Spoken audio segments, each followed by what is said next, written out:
everyone. Good. No. Yeah, if you actually see this on YouTube, and it's, what is it? 6 o'clock Central European Time. Have a look over on Twitch. We are just starting out now, and that's when I stream. Anyway, today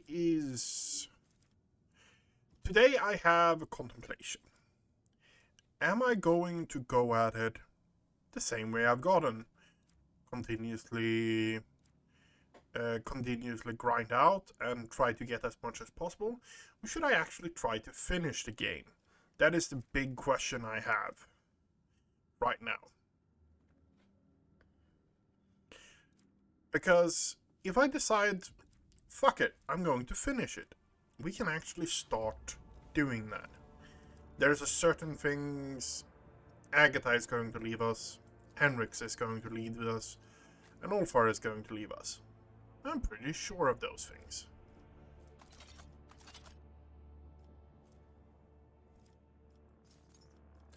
So we're just going to throw over equipment. We might have quests that is required for them to be in. But, yeah. Plus psi rating. That sword is a weapon I've been thinking about if I actually should equip that on my main character.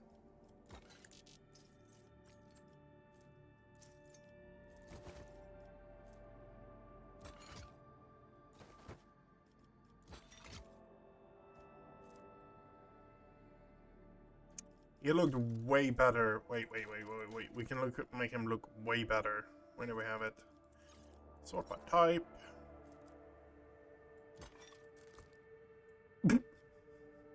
No, where is it? Yeah, there we go. Now he's okay. No, but those 3 characters we're probably going to lose, which is sad, but the reality of it.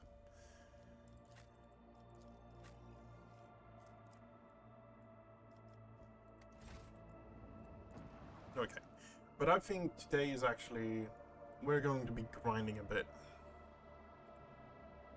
As in getting more stuff we can sell. First of all, we're off to Dragonus. We have a quest there. Actually connected already. Straight to it. A warp tear has split open on the storage decks, and a whole pack of daemons has burst through. Creatures of odd forms and varieties, but all of them equally bloodthirsty and brutal. The crew is struck with terror, praying for the Lord Captain's wisdom. We're going in. Yeah, that is kind of where we are right now. We don't really know where the next step should be, where we take to the next step. But we are at the stage where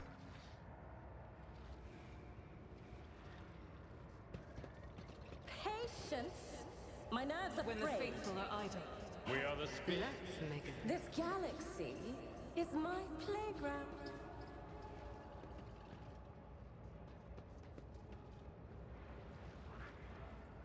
Data verification is terminated. Do you require an audience?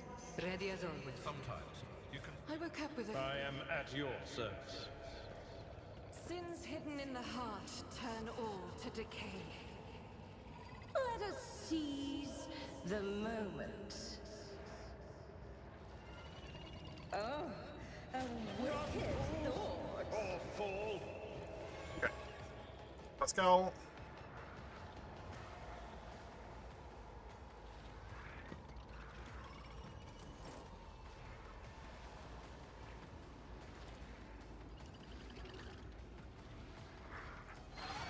Going to boost this.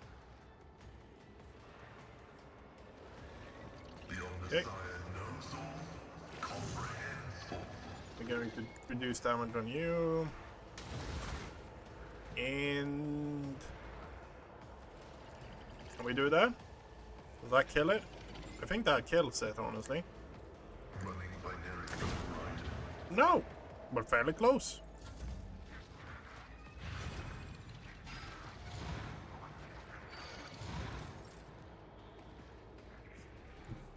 guided by faith. Okay.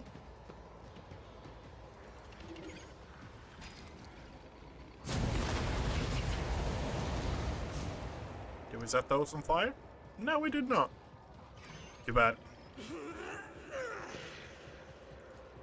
Faith without deeds is worthless. That Okay. is for the weak. No, plan for today is fix up and see if we can actually get some interesting things done.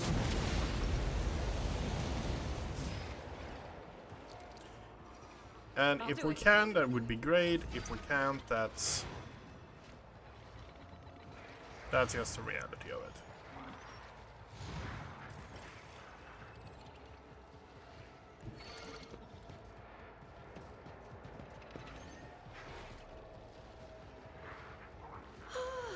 A genius at work. Excuse me. Let the bodies pile. A maelstrom of madness! Yeah, majority of it. We have 2 pinks back here.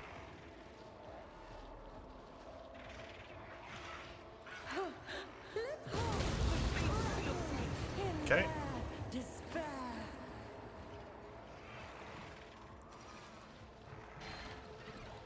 Okay, we killed both of them back there as well. Okay, great. This is the This is the biggest problem with my build currently. I am too powerful.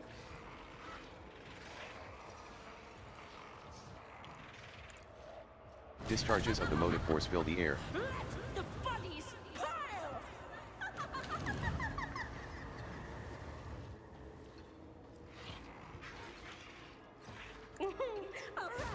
In their despair. A genius.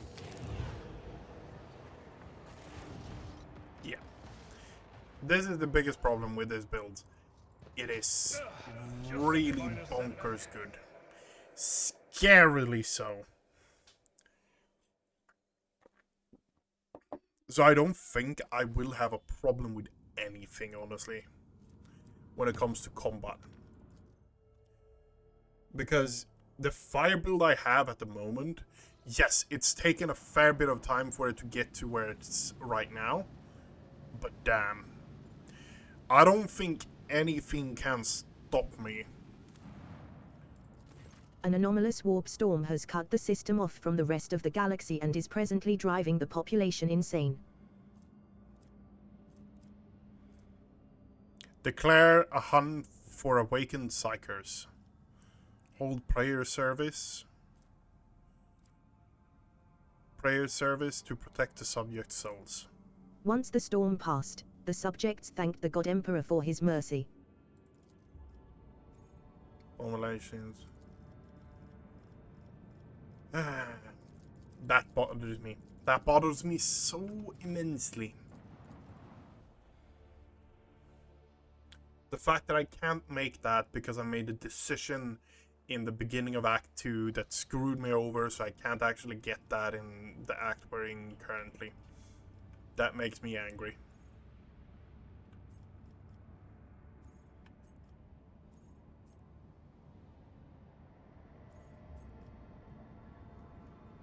Okay. What quests do we have?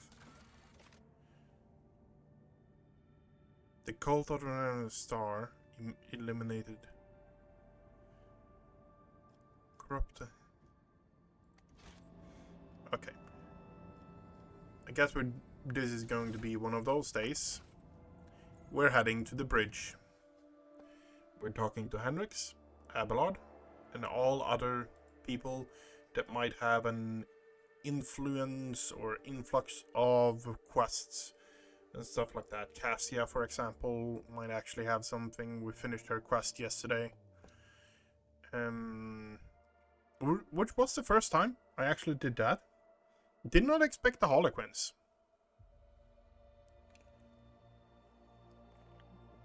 And if you're watching this, sorry, spoilers, I guess. But this is a later episode, so you should not be watching this. I say that, but there could people be tuning into streams, so yeah. Ah, Shireen. The burden of a trade representative of the Imperium is a hefty one, especially when said representative is dabbling in the cold trade on the side. Whew, it is exhilarating, as if everyone suddenly became allies and enemies at the same time. So how are you doing, oh precious apple of my eye? Oh, I have no doubt. Okay, The high factotum Janris Danroke greets you with a cool smile and the merest hint of a bow. Pleasure to see you, Lord Captain. I must How may I be locate of someone assistance? named Naki Eberis. Find whatever information you can. Arabes. The clan name is familiar. If I may ask your ladyship to give me a little time, the flagship's archives being as vast as they are, I will spare no effort in finding Naki Arabes as soon as possible. The high factotum pokes a triumphant finger at the data slate. I found them, your ladyship. The Arabes family are a lesser voidborn clan of the boarding profession. They have served the dynasty for many generations. In the service of her ladyship Theodora, Arabises showed impeccable heroism on several occasions. Unfortunately, the clan was all but wiped out 2 decades ago during a confrontation with enemies of humanity. For their valor and sacrifice, Lady Theodora granted the surviving members of the clan noble estate privileges and the right to settle on the capital world. It's not common for Voidborn to settle on a planet. Gravity is merciless to the Voidborn. But that does not mean they are incapable of adapting to it. Living on the capital world is a reward worth putting in the effort for. And what about Naki Eberis? The name Naki appears in reports. At least a dozen different women bore it over several centuries, but there is no data on any living person with that name. The head of the Arabes family will likely have more information about the past 2 decades of their clan's history on Dargonis. Okay, I must go to Dragonus. I will send the dynasty's representative on the capital world an instruction to summon the Arabes family to the palace. You have recovered for the Nemesis attack. You came very close to death in the chapel. Janris puts a hand on his chest, right where the gruesome wound used to be. The chirurgeons spent hours fighting for my life, and I have to say, they are earning their keep. They promised to leave a heroic-looking scar, although, admittedly, I much prefer calluses from an auto quill. I wish to hear news about the Protectorate. Keep me appraised of things. We discovered a world that is home to a long-abandoned colony founded centuries ago by one of your predecessors. A ship was sent there, carrying several thousand colonists who were to restore the derelict settlement. After the ship entered its system of destination, contact was lost with it, and its fate remains unknown. Perhaps you might like to investigate the disappearance of that vessel personally. In addition to that, your ladyship, pirates have presented a serious problem for your domain. For centuries, a group of bandits headed by a ship called the Elusive Contempt has been raiding cargo vessels on their way from the Protectorate's most plentiful extractia. Their ability to deftly escape pursuit by patrols has allowed them to operate with complete impunity. The pirates' flagship has been spotted in a nearby system. Your ship, Lord Captain, is sufficiently powerful to finally chase down those brazen scoundrels and bring them to justice. The Astropathic Choir has received a series of alarming messages concerning the Narmer 4 system, where a dangerous space anomaly has supposedly manifested itself. Its nature is unknown, but the fabric of space within the system is reported to be curved and unstable. It is said that any ship entering the region disappears without trace. I believe we ought to be prudent and steer clear of that system. Okay. The factotum hesitates, as if unsure that what he has to say is worthy of your attention. There is something else, Lord Captain. The ship's astropaths have caught echoes of alarming messages. Unidentified ships abandoned by their crews have been spotted in several systems of the expanse. It may only be a rumor, but those who encountered them have gone missing. That is all, your ladyship. You made a confession lately? Your ladyship, you are truly masterful at springing unexpected questions on a man. However, I must admit I don't quite understand this one. The factotum fidgets nervously with the rings on his fingers until he musters the courage to reply. I will not pry into how your ladyship found out about my confession. I suppose it raised some questions for you? I'm willing to allocate extra resources to provide for the orphans. I marvel at your generosity. Will there be any specific instructions, your ladyship? Educate them so they can grow up to be greater use to the ship. Assign teachers and supply books, and commend the best students with gifts. Yeah. The factotum bores his head in deference. A wise decision, your ladyship. 2 serfs with 1 shot, that is to say, it is good to know that the children will both learn and be rewarded for their diligence. I would like to replace this painting in Fedora's chamber with my portrait instead. Okay, enough. I shall now. await your instructions, Lord Captain. Lord Captain. The master? Proud to serve the dynasty. The servitor built into the huge cogitator turns its head toward you.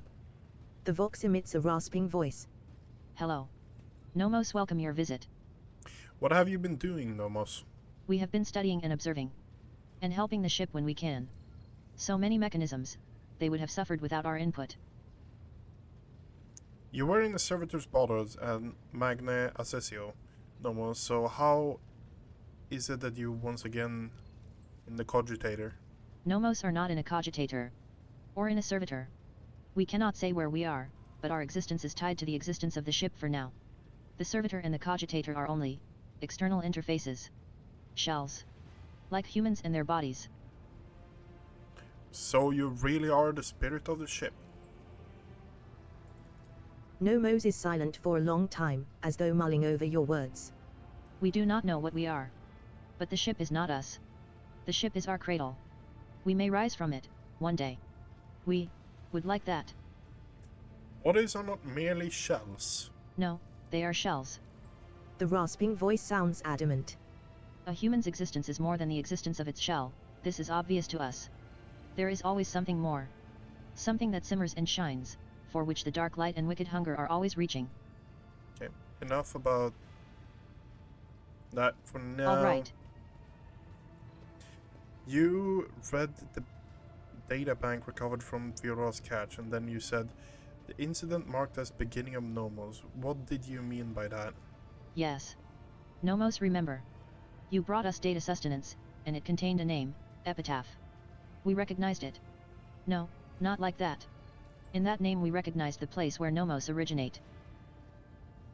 What about the research note, the tech blight we obtained from the cache in Kivagama?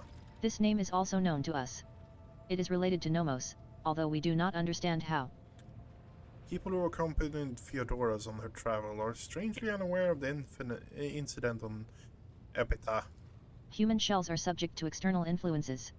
Perhaps someone purged their memory archives? Or perhaps they simply do not want to access them. It is a shame that no new information was obtained. But Nomos are grateful that you tried. Must take my The leave. cybergargoyle's gaze tracks you as you walk away from the cogitator. Okay. Abelard. Let's talk to Abelard.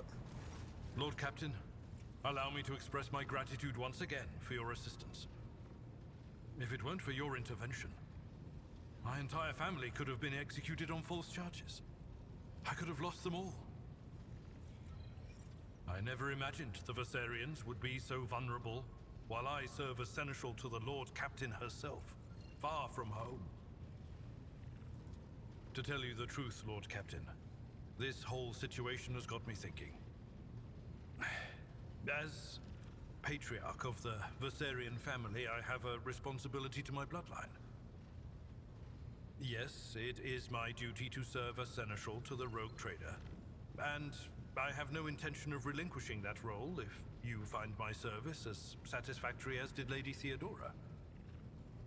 However, if I could be more involved in my family's affairs, and still serve the von Valancius dynasty. I understand your desire. Tradition of the old ways must change. I will allow you to return to Dragon as our immediate crisis in the Expanse has passed. Yeah. Thank you, Lord Captain. Under my watch, the Trade Protectorate will remain safe and prosper in service to you. Well then, Lord Captain, it is time I return to my duties. Is there anything else I can do for you? The word Epita, incident N 872-04 or the tech line mean anything to you? They're connected to Theodora somehow. No, definitely not. No, I don't recall anything like that. Okay. Lord Captain. Now it's Henrik's. Lord Captain, I thank you for your assistance with my mission. Thanks to rogue trader von Valancius, the Inquisition has stopped the enemies of humanity, even those hiding in its own ranks on this occasion. I will no longer be making any claim on your time or resources. What will happen to Emelina? There are ways of breaking into her memory and extracting the secrets she is still keeping within herself. I will see to it that no secret escapes the grasp of the Holy Ordos.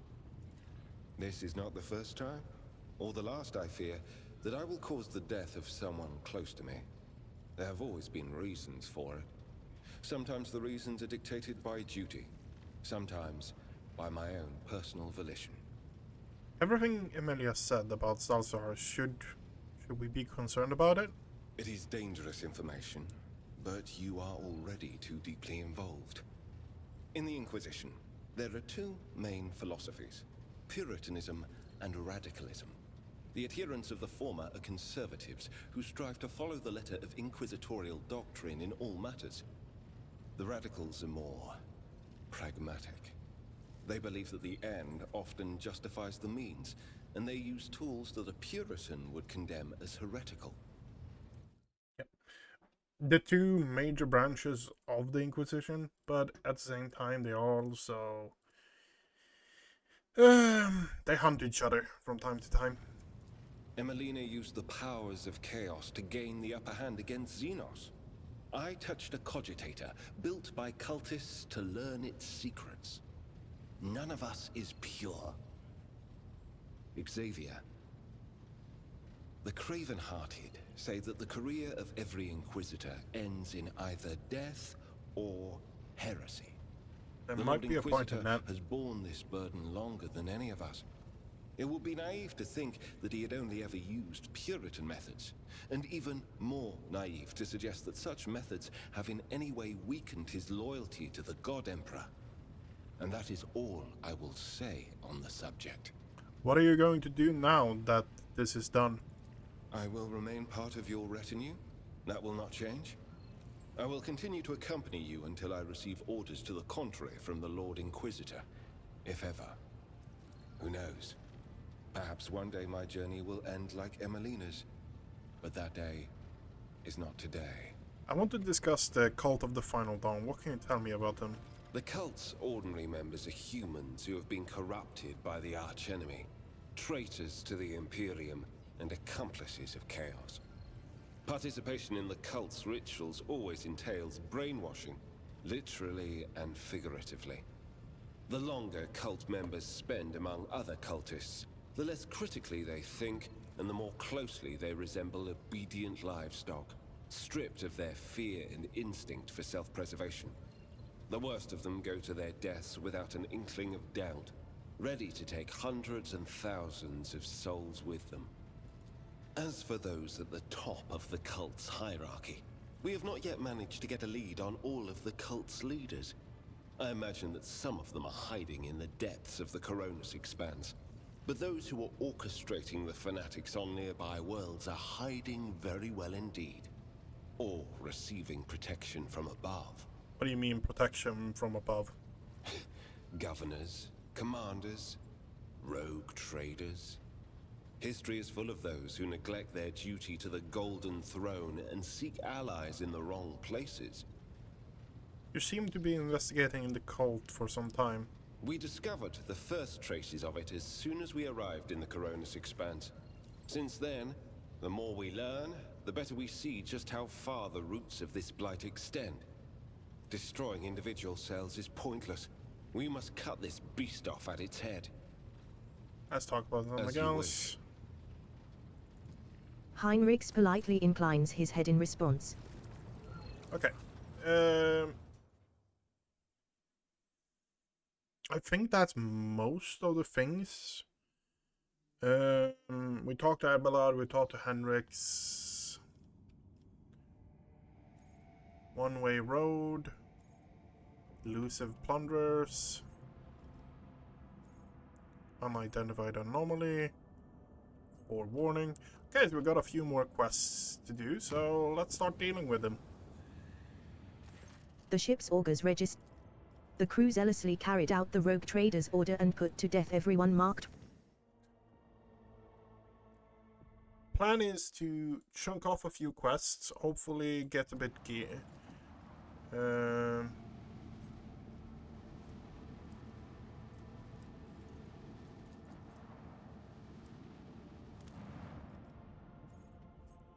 That's the abandoned palace.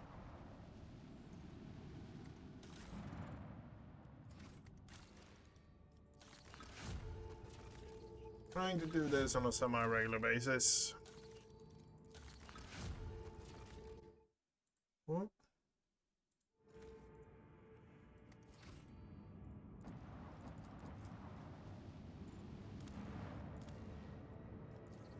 Only have one left, huh?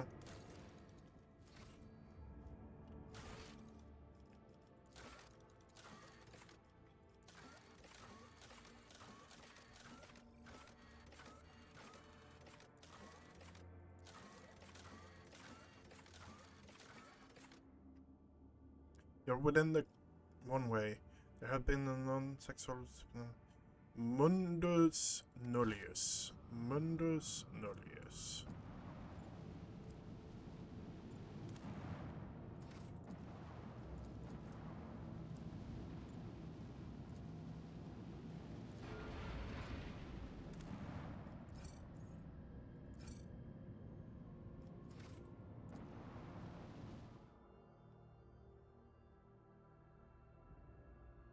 Don't have any. I don't see anything.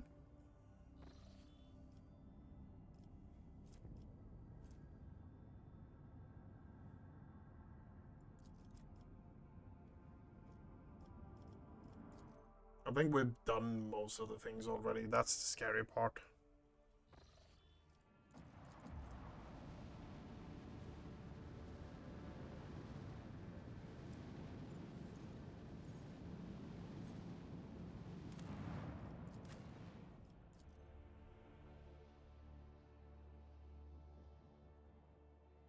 Is this a new ruined palace?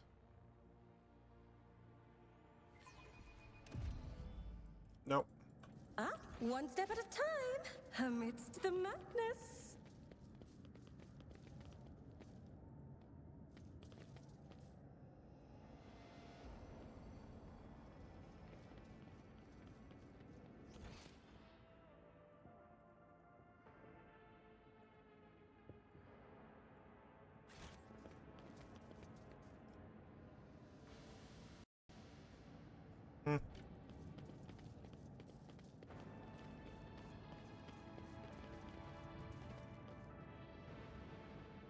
We know what happened here. Pretty much. There will be no peace in my wake. The governor got their hands on a Halo.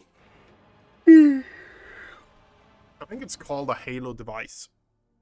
It makes you pretty much immortal, but it makes you so you lose all kind of sanity there is. Let's head over to the anomaly over here.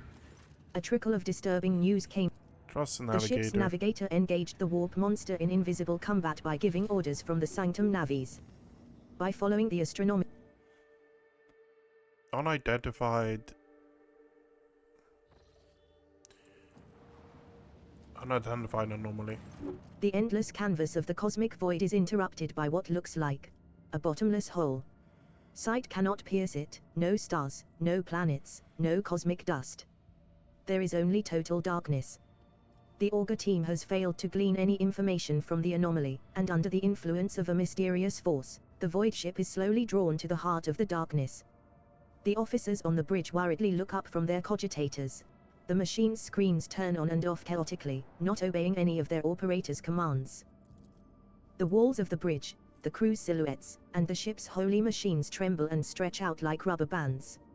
Alerts of malfunctioning cogitators and maddened chronographs come in from every deck, as do reports of indescribable hallucinations gripping the crew.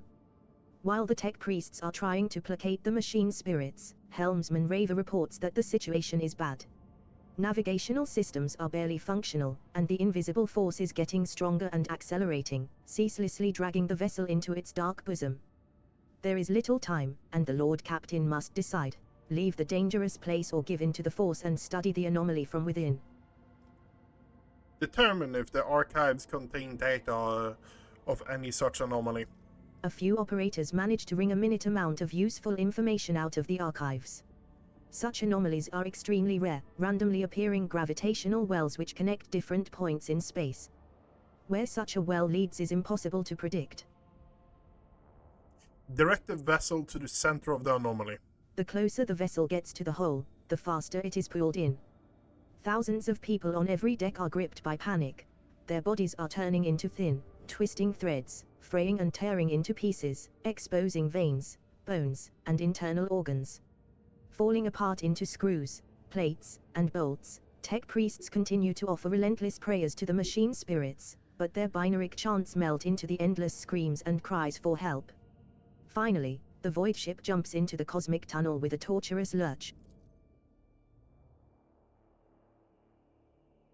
What's happening now? That's the fun part.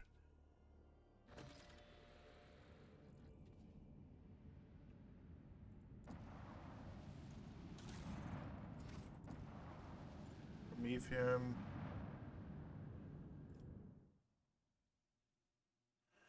Where are we? Are we just one away, or are we like several systems away? Okay, so we're a fair bit.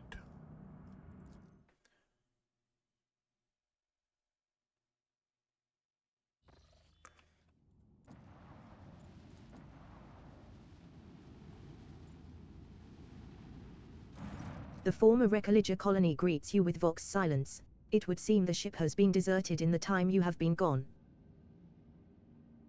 Order the crew to dismantle the ship down to the last The workers and servitors hastily flood the empty decks.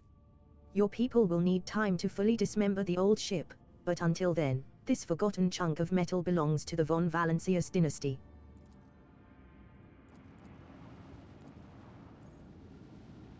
I got nothing more out of it?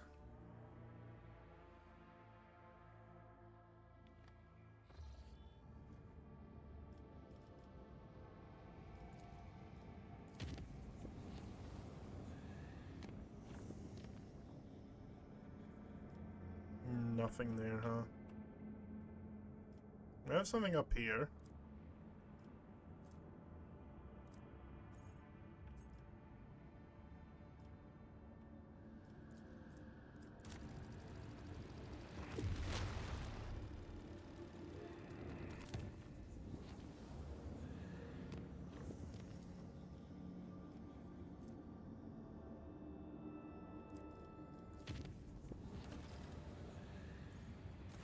The clan servicing. The ecclesiarchy mission on board the void ship held sermons in every corner of the haunted chamber. The many-voiced chants and holy rituals manifested their power, and the daemons skulking in the cracks vanished without a trace. The crew was cheered and they prayed. So, we have a few things we're going to do. We're doing the quest with the void stations. We have a hole here now. A strange vessel enveloped in a pale orchid mist sails past the stained glass windows of the captain's bridge. A familiar coat of arms appears on its thoroughly dented, ragged hull. The House von Valancius coat of arms. The Augur crew reports that this is the Light Seeker, an expedition void ship tasked with exploring the planets of Coronus Expanse. This vessel disappeared without a trace over 600 years ago. The telemetry shows that the decks are empty and devoid of life with no crew detected. The sight of the ancient void ship causes a throbbing headache and inexplicable disgust. Where did it vanish for all those centuries, and how did it end up here? The worried whispers of the crew are silenced by an urgent alert. The ship is rapidly changing course. While closely watching the Light Seeker's maneuvers, your seneschal becomes certain the vessel is preparing to attack. Abelard has heard a lot about bountiful worlds discovered by the Void ship's crew, but he doubts the same brave Voidsmen are at the helm now. Whatever dark powers are controlling the vessel, one thing is clear: it's a threat. The rogue trader needs to engage the unknown enemy and recapture the property of the von Valancius dynasty. The Vox Master reports that the elders of her clan told her tales about the Light Seeker. This legendary void ship has discovered plenty of bountiful worlds where the most profitable extractiums were later installed. This vessel brought countless riches to the von Valancius Protectorate in the past, but its sudden reappearance after 600 years of oblivion seems wrong and dangerous. The High Factotum, Janris Danrogue, confirms that the Light Seeker is still a part of the von Valancius fleet. In other circumstances, the Factotum would have insisted on reclaiming the property of the Protectorate, but who knows what had happened to the vessel during the centuries it was lost. The dark powers of the cosmos or even the warp itself could have corrupted the void ship. Alfar is adamant that any void ship that has spent the past 6 centuries beyond the Veil is corrupted beyond salvation. He says it must be destroyed at once. Establish communication link with Victis sends one signal after another, urging the Light Seeker's crew to establish contact, to no avail. This short delay is enough for the possessed void ship to assume an advantageous position as it prepares to engage your vessel. Okay, yeah, fair enough.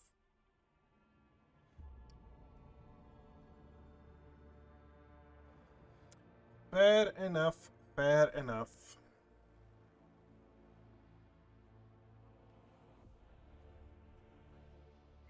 I wouldn't say they took me by surprise, but I wouldn't say that. Okay, Light Seeker.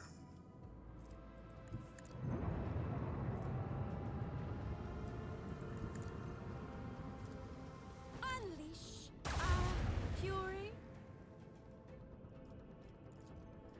Lance!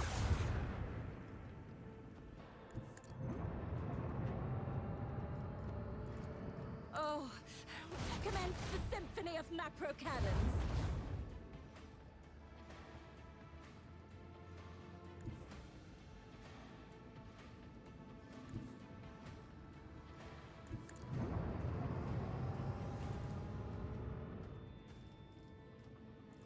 Engage the lance!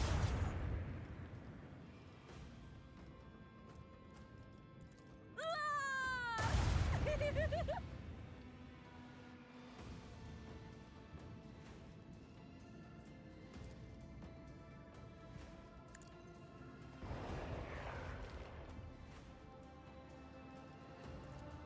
Launch the devastating payload. Okay.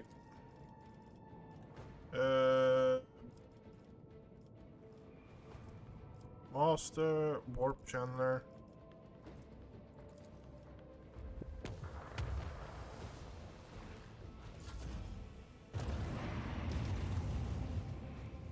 Okay, that is really scary, huh?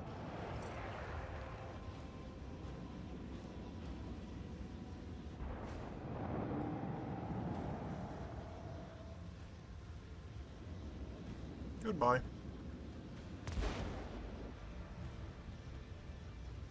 The destination is known. Engage the macro cannons.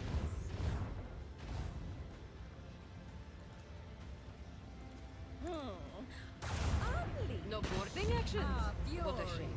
Got them. Okay, we leveled up. Okay, so we're going through all the events of interest here, pretty much. The golden forests of Amber World look enchanting, even from orbit. Okay, so that means another thing is picked off the list, so to say.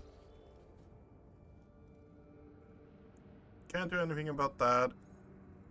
One-way road, don't know about that. We have...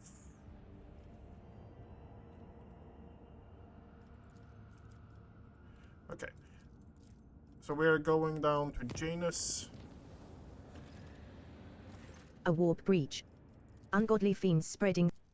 We're going down to Janus. We're going north to Veobus.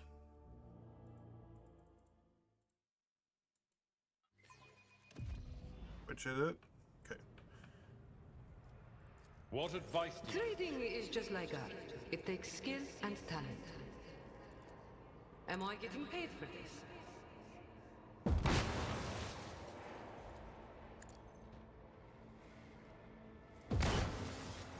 Don't get too cocky.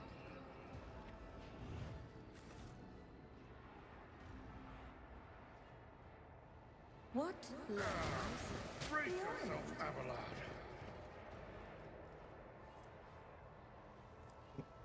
Ah, what a glorious storm this battle will be! Surrender to the dark powers!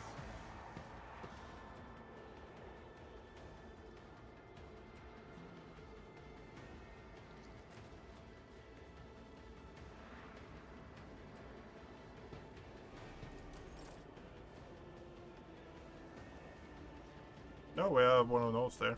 Okay, fair enough.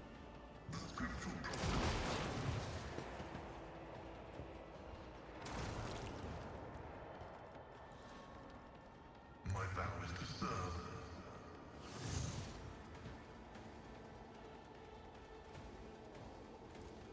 Running binaric override.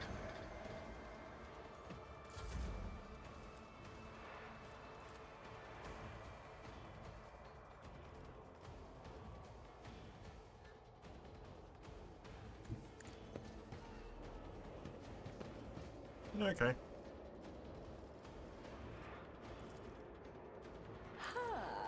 What's here?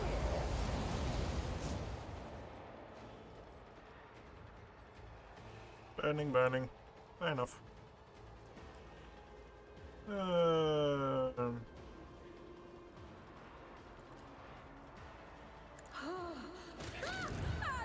one is shattered.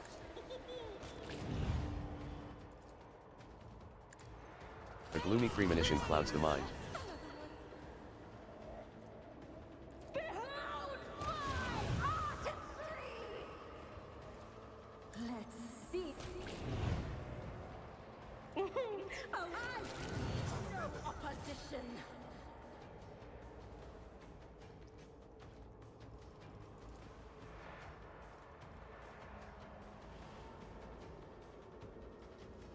We have a one plague better there, and we have one plague better there. Okay, fair enough.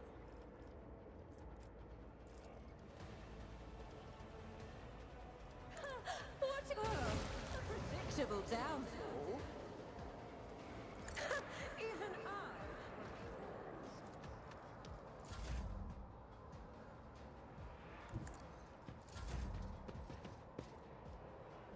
This battlefield air is good for my You know, lungs. Pascal, want to give it another try? The undesired Pain and duty go hand in hand.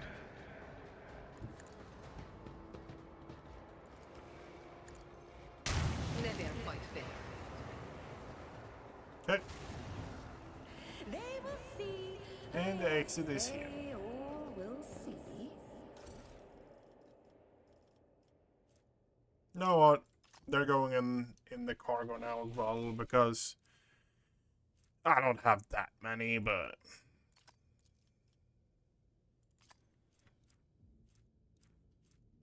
at this point in time, we don't really need that many either, honestly. What we need is reputation. And what we get by putting them as cargo is reputation.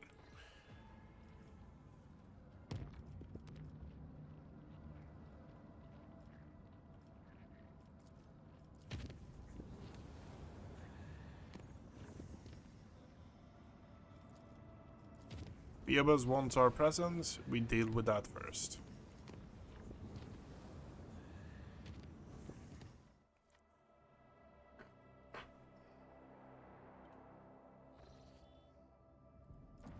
I don't know, last time it was a void ship attacking. I don't know what it is this time.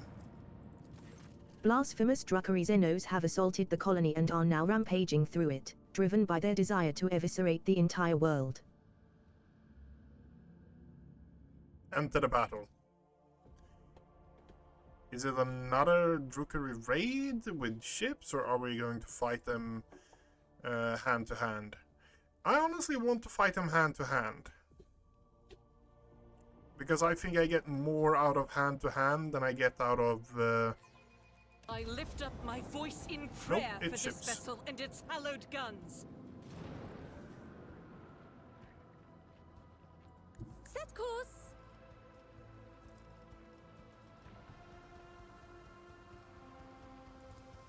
Oh, engage the lance. Lance! The destination is known. You, commence the symphony of macro cannons.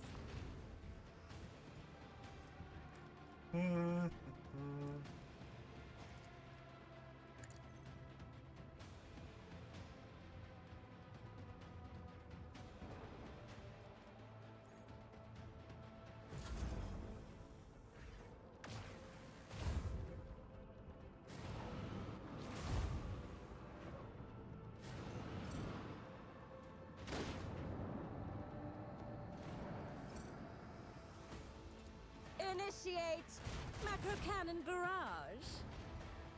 And so it will be with anyone who stands in our way. Engage the lance. Hey, we are... Lance! Okay, I thought that I would actually hit them.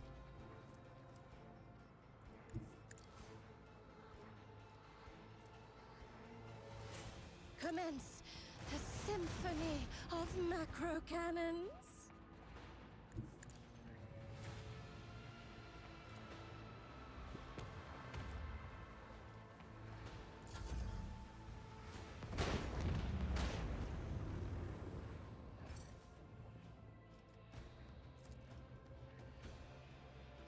Held that one.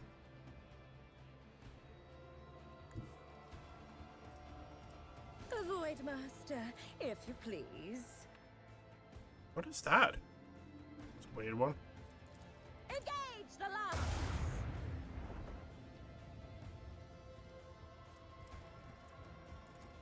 Okay, and lance. Lance! Nobody survives battle with this void ship. They really don't, do they? Upgrades. Upgrades, people, upgrades. Sanctified restart. Torpedoes, attack craft, gains invasion. Each craft launched from the torpedo tube increase the torpedo hull integrity. Steady hand when opposed to one round restart.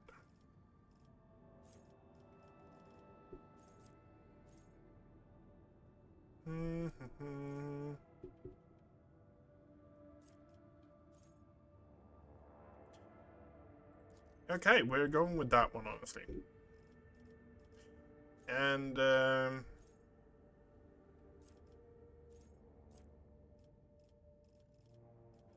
know what? One extra wing.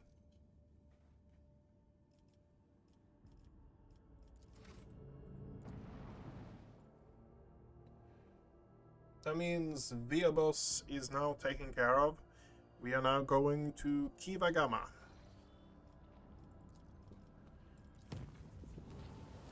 A trickle of disturbing news came. The ship's navigator engaged the warp monster in invisible combat by giving orders from the Sanctum Navis. By a warp breach. Ungodly fiends spreading sorcerous disease walk the We are not passing on this, because this is more reputation. This is just pure free rep gain. So it's no reason for us to actually pass on it. In this tapestry of a world, I am the rogue thread.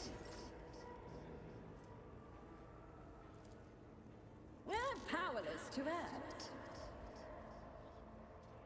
The battleground beckons! All of you will bleed!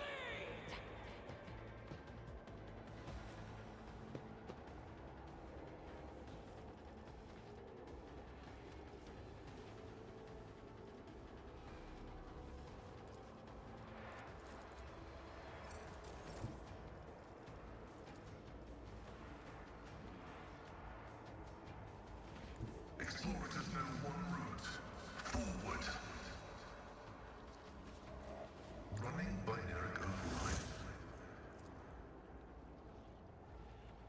Yeah. Request approved. A strike of terror pierces the heart.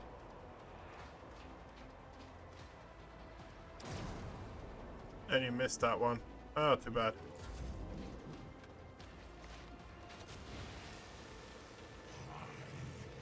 Death to non-believers!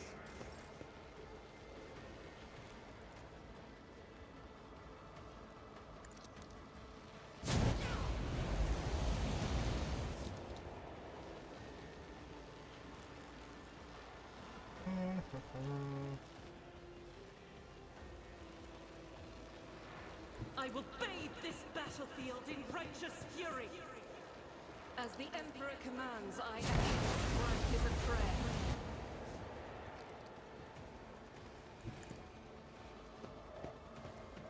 You know what? Faith with How about its kick? deeds is what A strike none of can terror escape pierces the heart. Emperor's judgment. I'll do it.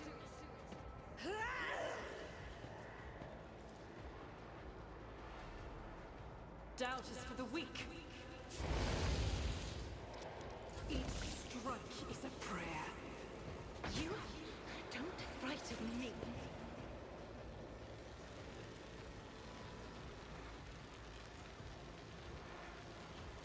Be careful not to cross my gaze.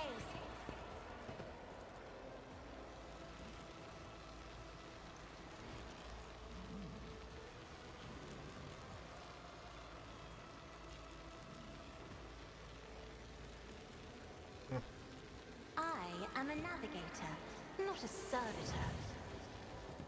I'm not accustomed to being ordered around. Me, if you insist, Lord Captain. Running binary desire condemns you. The Omniscient knows all, comprehends all.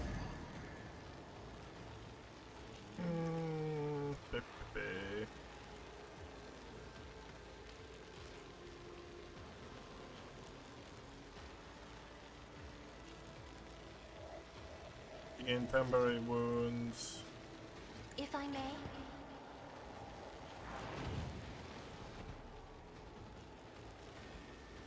Boom, boom,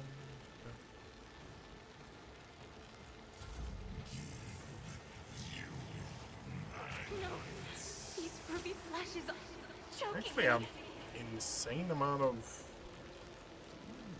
A moving HP, target honestly. lives longer. Stop hitting me! Ashmak! Jai Kedari.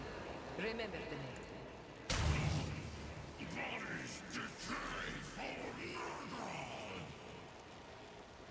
You jest, surely.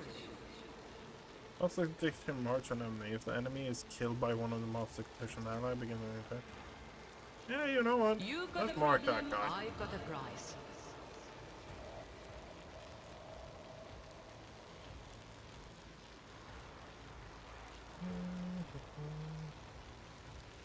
That's one, yep. They'll write legend about me. Pain is but an illusion. Another stroke of genius!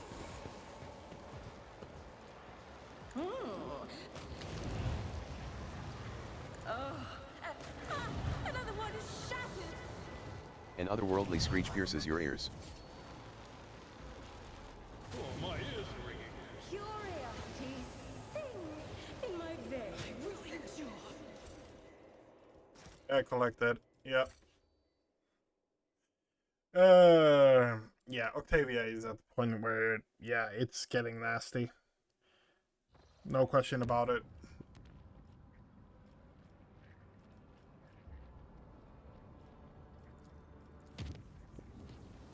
A scheduled service in the ship's chapel was interrupted in the most profane manner. The images of saints and martyrs depicted on the altarpiece started to move and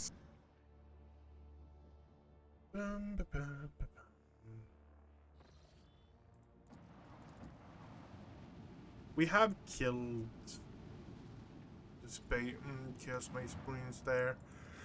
You are informed about an ongoing investigation against you in the colony.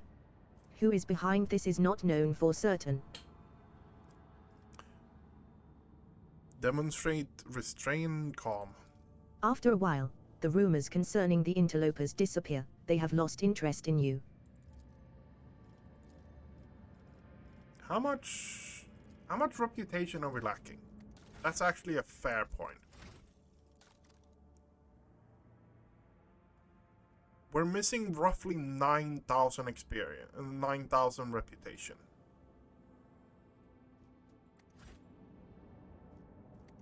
How much do we have here?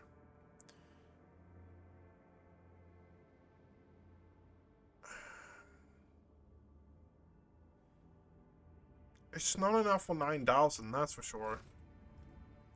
It's probably a couple of thousand, like 2,000 or 3,000. It's not enough for us to actually get that home.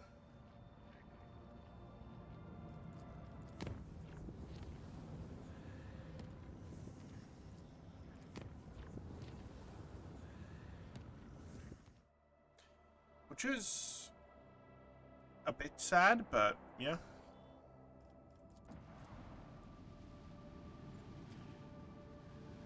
We're meeting the airbase.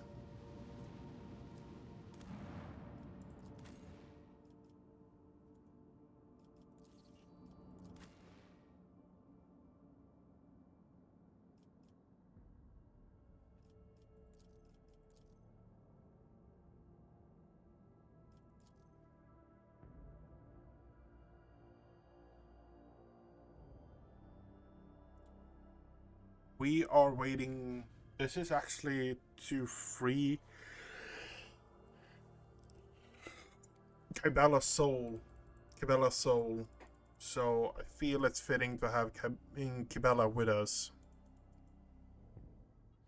When in doubt, save, yeah.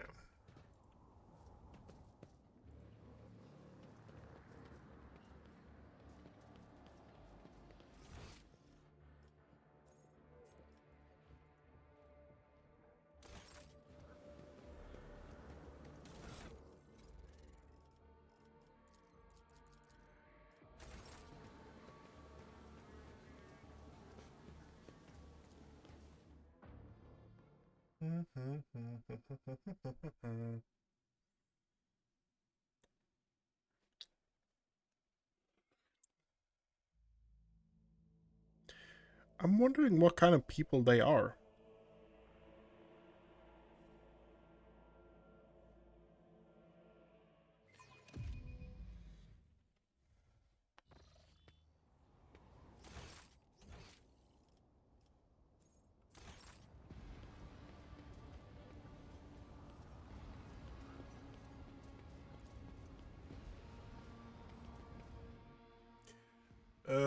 We're looking for someone to talk to. Fuck, I'm getting tired. I'm getting really, like, exhaustively tired. And I keep yawning.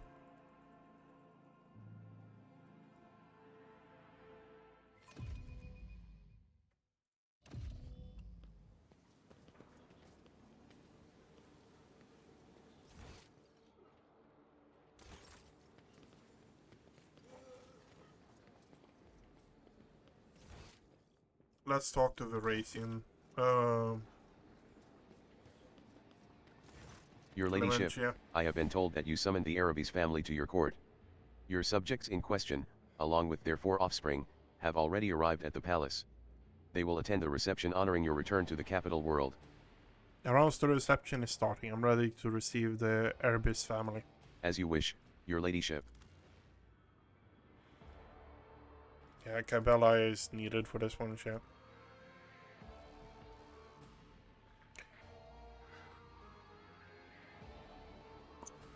Later, allow me to introduce next guest, protector of dragons from the void in between the stars. Randor, senior of the House Erebus. Mattis, Laura, Rona, and Lumi Erebus. Glory to the...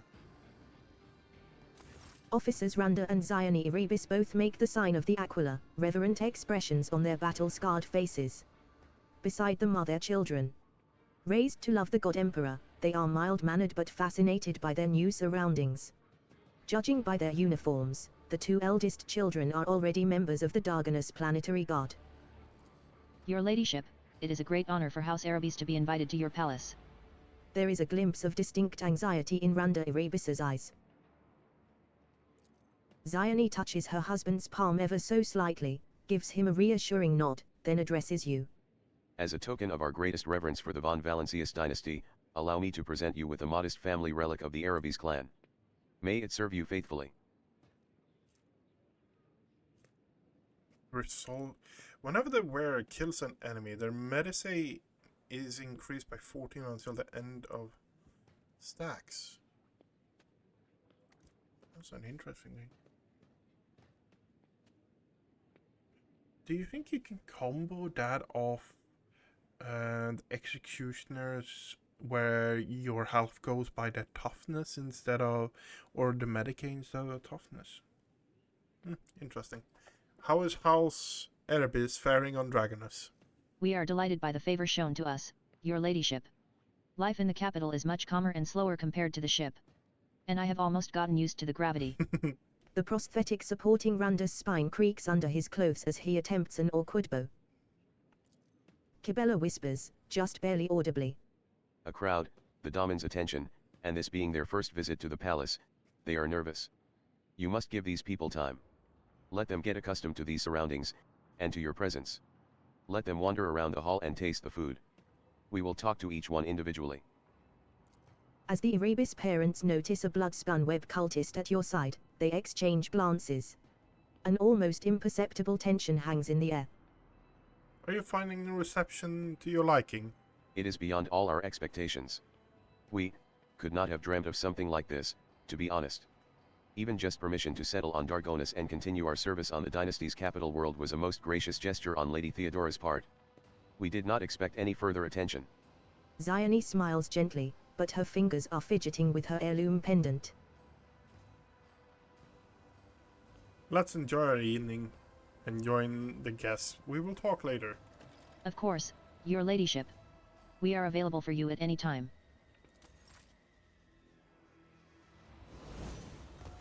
Hey. Rana, Erebus. Patience. My nerves are frayed. Allow me to congratulate you on claiming your inheritance. Your ladyship. Senior Lieutenant Mattis Erebus, at your service. The tall, dark-haired young man enunciates sharply as he salutes you with great fervor. Breathless from his own audacity, he blurts out. I hope I don't sound too bold if I say I've always dreamt of serving on your flagship. Would it be too much for a modest servant of the dynasty to hope that the Lord Captain might graciously make him part of her crew? Kibella soundlessly appears at your side. Her face is reflected in Mattis's dark eyes. As their gazes meet, they both freeze in astonishment and lower their heads.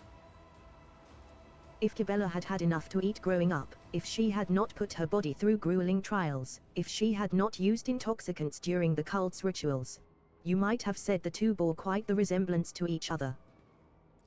Mattis looks away first. Pardon my tactlessness, mistress. He clears his throat. I have the strangest feeling that we have met before. Kibella takes her time to reply. You were born on a world and absorbed the hive sense. I would have remembered someone who smelled like that. I do not know you. Do you believe yourself fit to serve on the flagship?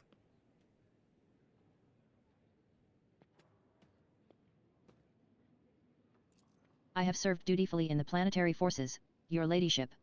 Governor Drivestem even awarded me a medal for defending the Southern Hive against the Xenos.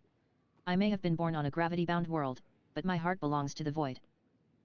Your reason for unflinched courage and your love of the stars. Your reason for your unflinching courage?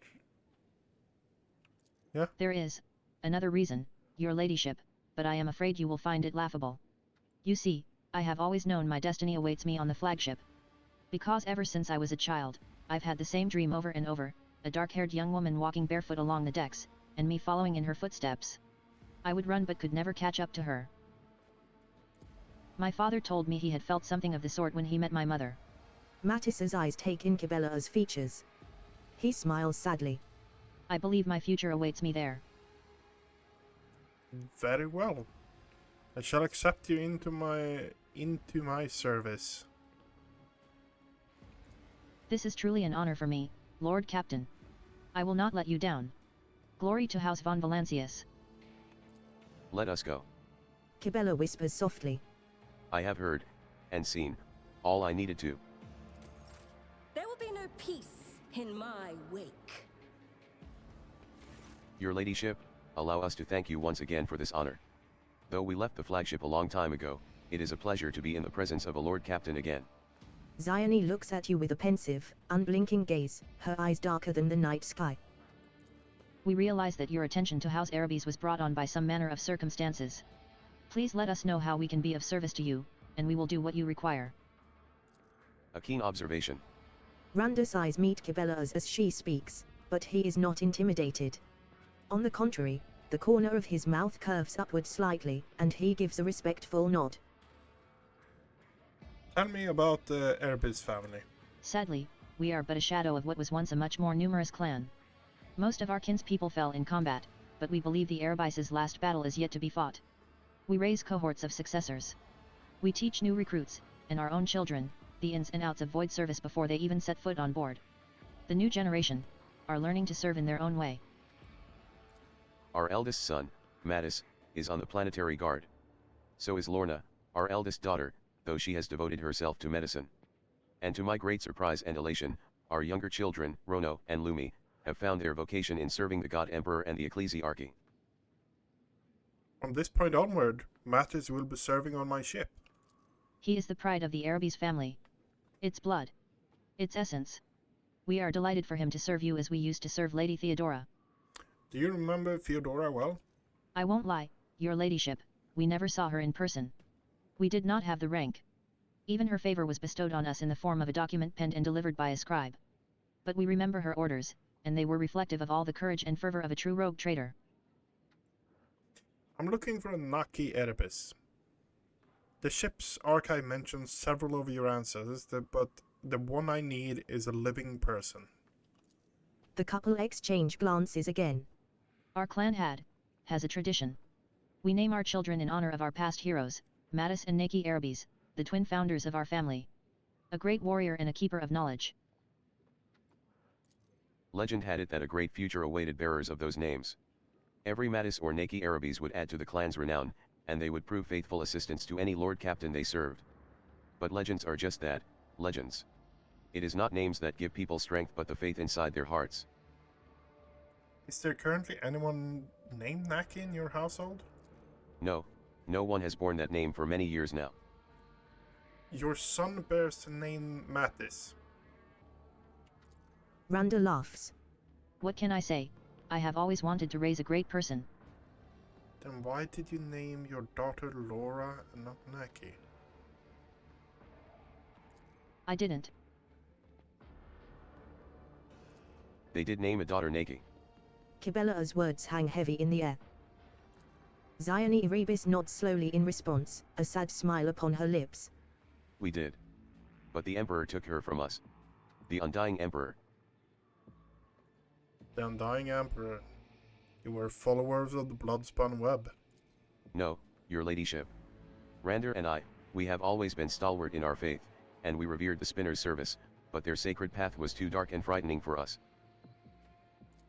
We may not have understood the deeds of the Bloodspun Web, but we never doubted that the Spinners carried out his will, for they gave their all to their duty. It is a heavy duty, but a true duty always is. Let us go. Cabela whispers softly. I have heard, and seen, all I needed to.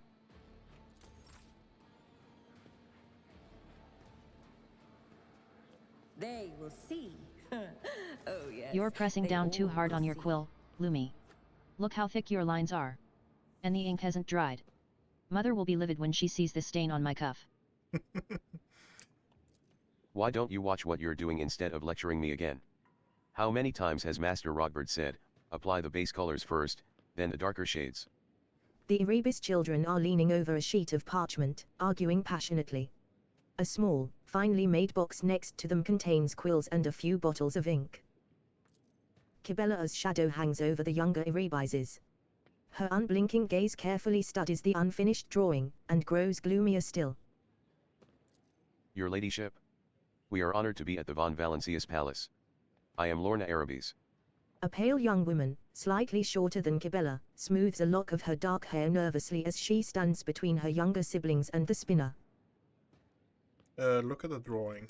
The parchment is an unfinished family portrait showing the Erebus parents and their 4 children. The young artist's skill is impressive. But your attention is drawn not to the fine lines and shading, but the sketch of a dark figure added in by a still more masterful hand. Our family was once renowned for their courage, but Dargonis has no need for boarding teams. So our parents enrolled Rono and Lumi in the scriptorium to study religious painting. That scrap apartment must be incredibly special. I see no other reasons for your brothers and sisters to be ignoring the rogue trader.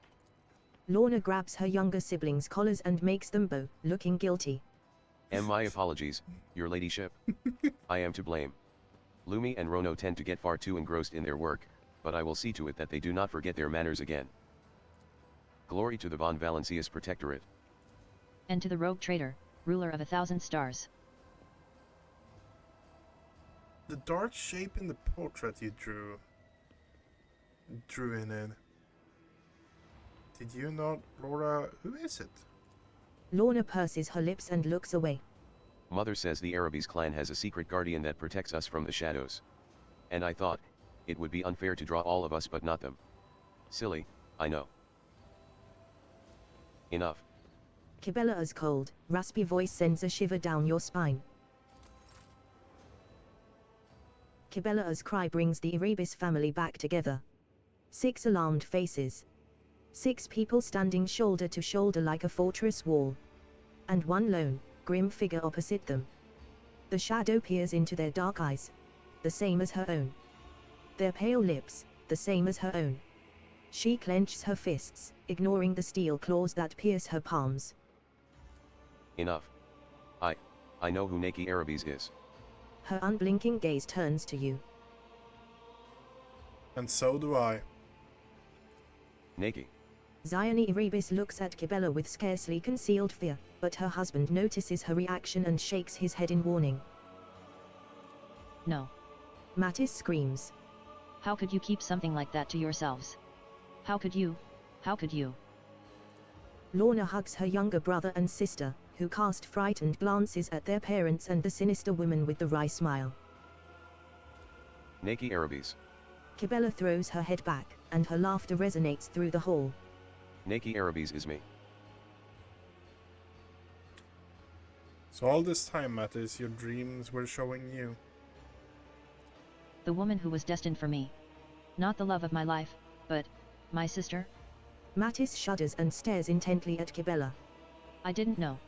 Do you remember me? I remember what I am permitted to remember. The tenets of the web. Prayers to the Undying One. The names of poisons and intoxicants. The name the Vizier gave me. But you, no, I do not remember you.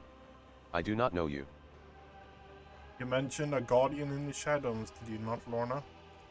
An unseen shadow. A servant of death. Mother called her Naki, but I knew she was talking to someone she knew. When you lied when you said the Emperor had taken Naki.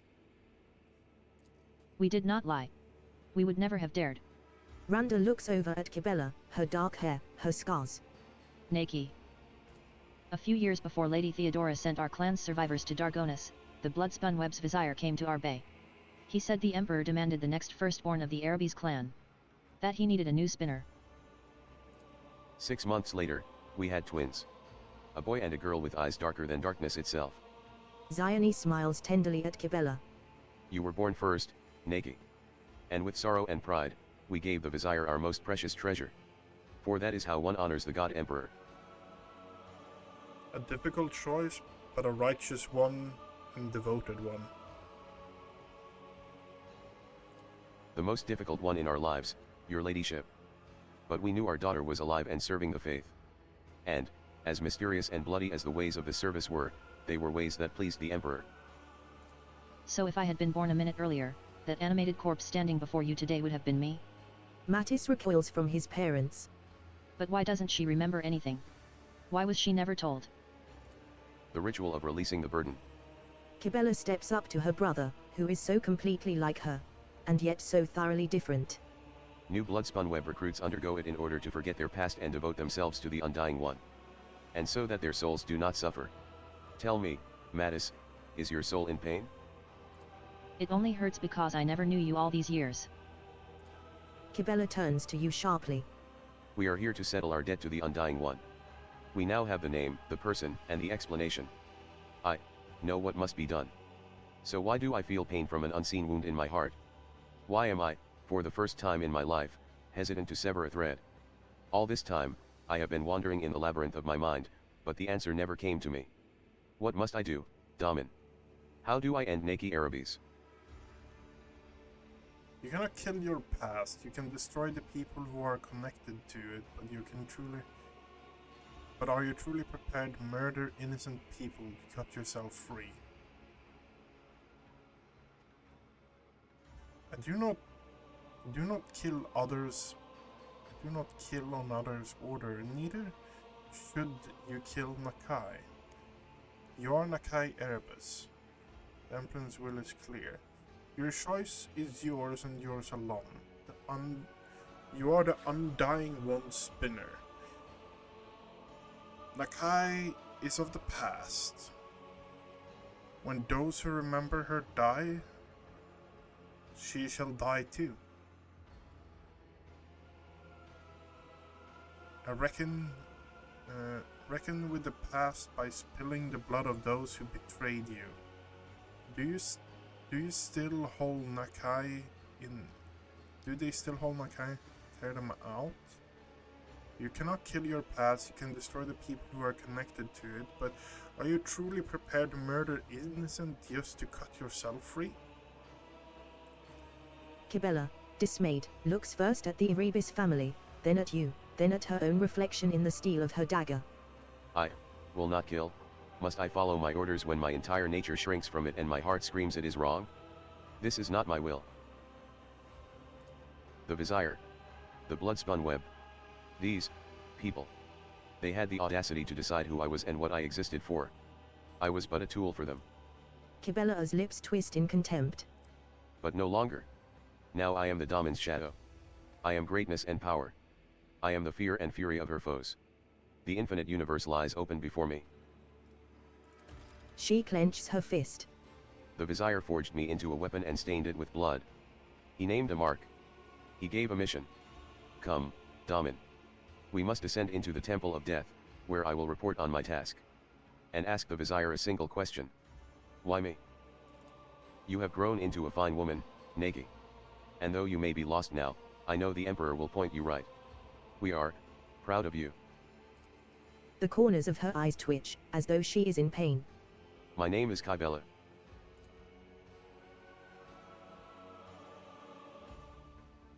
Okay.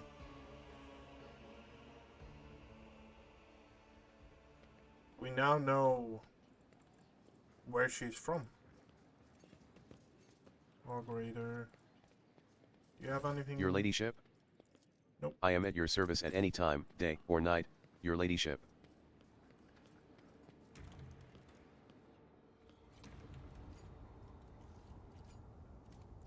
Going to the Void Bridge. It's interesting. It's really interesting to see. So we know her name now. She's not Kybella, she's Nakai Erebus. But that puts it into perspective, a lot of things, honestly.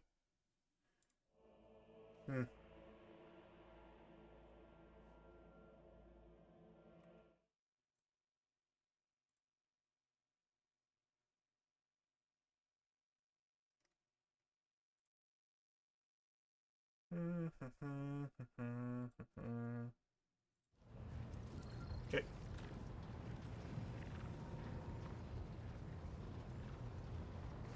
Oh, let's check if Cassia has something interesting to say. Allow me to thank the von Valancius dynasty for the help it graciously extended to House Orcelio. And to thank you personally. The fundamental life lessons I learned during our journeys together have allowed me to become who I was destined to be. So now you're now a full-fledged Novator of House Orelcio.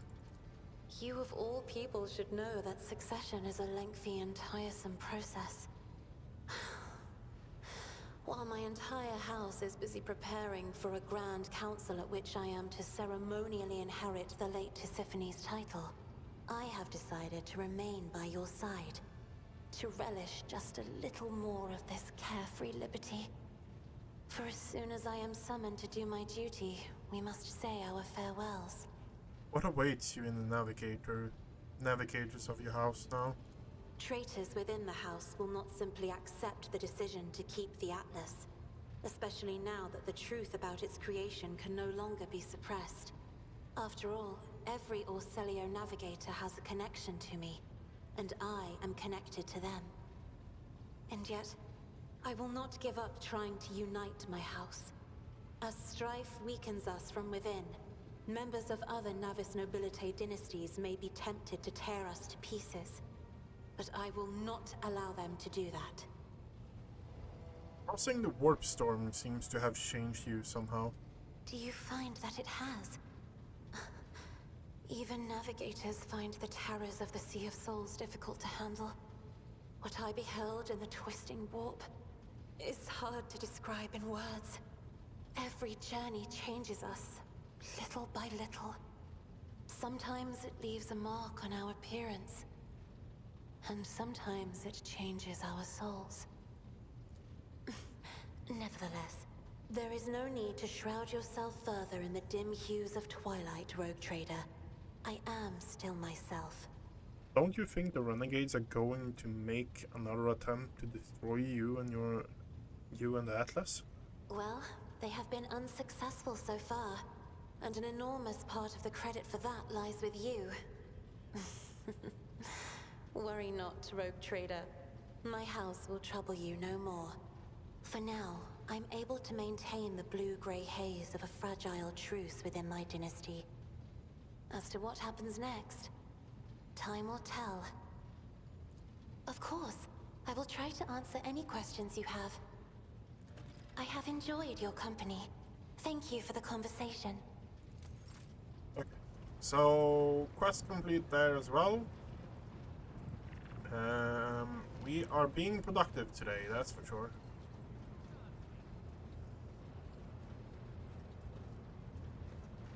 The Omniscient knows all, comprehends all. May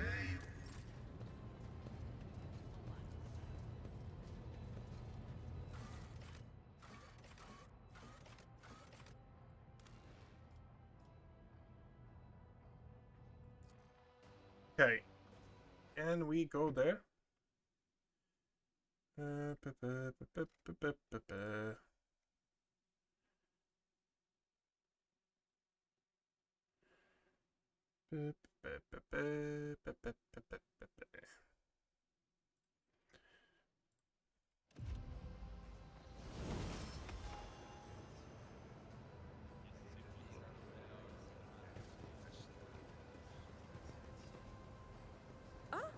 One step at a time, amidst the madness. That compressor is not feeling well. The machine in the shrine confessional emits a low hum as it processes the congregants' vox recordings. The bones adorning the The Aquila Anima, a fragment of the Cathedral of Eternal Redemption, brought from the shrine world of Solis 6, now lost.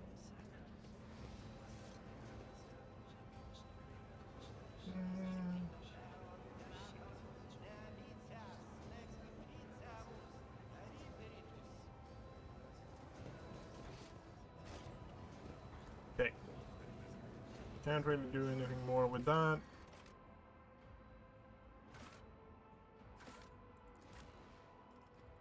Astropathic Chapel. I am wondering if we actually we need to talk to the spinner. Maybe we need to be on the bridge and talk to Kybella for it. I don't know. I really don't know. The one thing that I'm actually reacting to currently is the fact that if I am the road. Your ladyship. To what do I owe the honor of your visit? The wrinkled face and drooping corners of the mouth look focused yet courteous at the same time. My name is Zachary Wise, your ladyship. I am the choir master of the Astropathic Choir. I was posted to this ship soon after my soul-binding ritual on Holy Terra. You might say I have been serving House von Valancius all my life. How do you like serving under Lady Theodora? I served her for 2 decades, and never knew another Lord Captain before your ascension. With her, I had been through. The choir master falls silent, as though briefly transported in his mind to another place. A shadow of regret creeps onto his face. Many things. Lady Theodora had a good understanding of my significance within the overall mechanism of the ship's services. Poorly concealed irritation creeps into the expression of regret on his face. Which, however, did not stop her from neglecting my warnings. I'm confused, so how old are you? If my calculations are correct, having factored in our movements through the warp, then I turned 34 a month and a half ago. There is a pause. You can't quite decide if the old man in front of you is joking, but there is not the slightest hint of a smile on his face. Tell me about the Astropathic Choir. Of course, Lord Captain. Is there something specific you would like to know? No. I am listening carefully. Goodbye, your ladyship. The choir master follows you with his otherworldly glowing gaze as you leave, then turns back to the cogitator. Okay, so...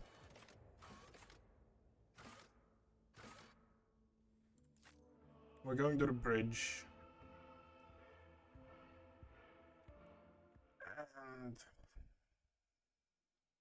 okay. We're going to start traveling again. We have done the thing to get to the point where Kybella is... Kybella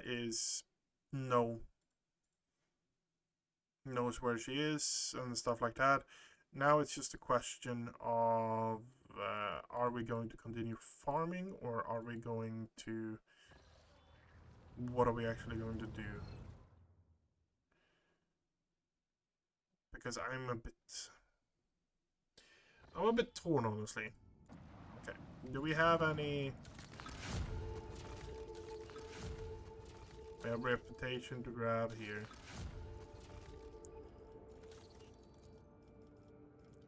And it's the last... that's Dragonus. Janus is finished, right? Yep, Janus is finished. Kibagama has the last one left, and we need reputation for that one. This one we can't do. This one, 54,000, 50,000. Okay. This one is the one we're going for. And the question now is, how are we with components?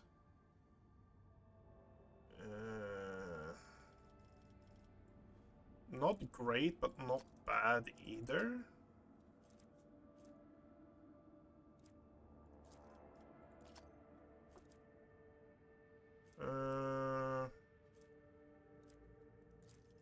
Let's add those to cargo as well. You can go to cargo. You can go to cargo as well. Don't really... add those to cargo and add those to cargo. We're not going to use them in any kind of way, so they can go bye-bye pretty much. Do we have... we have access of daggers. Those... yeah, I could add those as well. Not going to use those.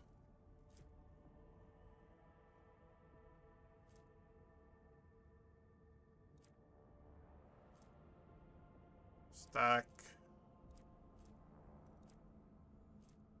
Burning. Normal plasma. Those can go to cargo as well. Don't need. Not a big fan of autoguns. Not a big fan of autoguns. Stub revolver. Yeah, sure.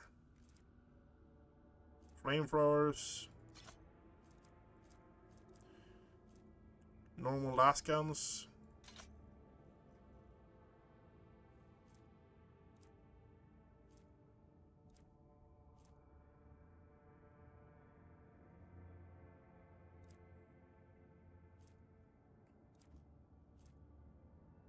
Yeah, let's add those as well. Pascal, what do we have for you that actually would maybe be an upgrade? Have we looked through the plasma weapons if we've gotten a new one? Got Melta weapons. That would be good, that also. But I want the plasma on you, honestly.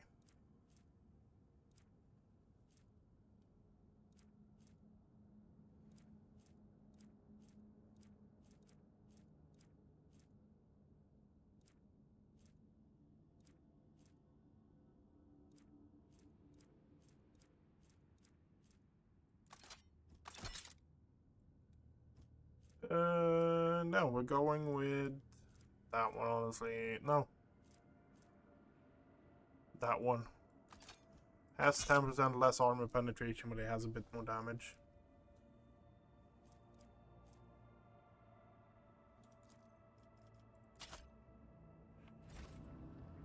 Okay.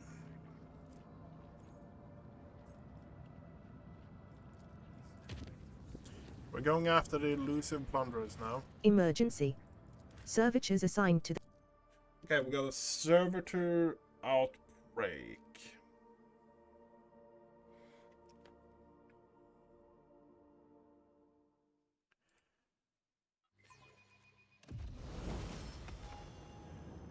Okay. Some choose wealth, others prefer power. And me? Well, I'm not that picky. I'll take both. Okay, so we have that one. I want to test that one out now.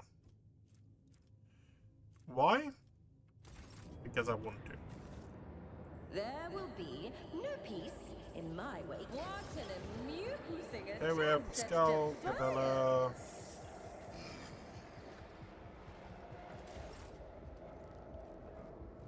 Activate calculus fury algorithm.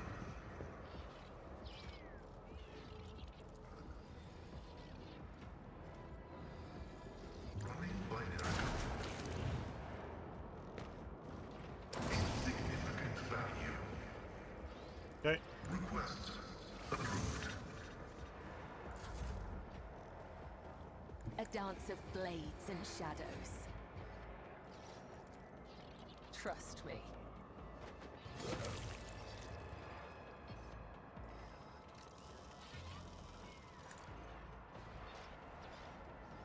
Okay. As honor ordains. The shadows will see it done. Caught by the web.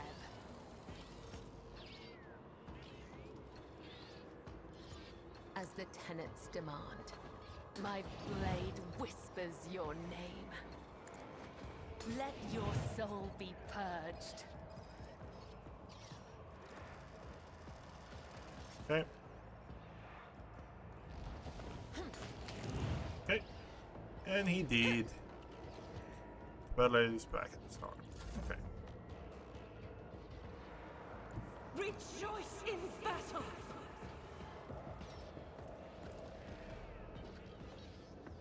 I'll do it.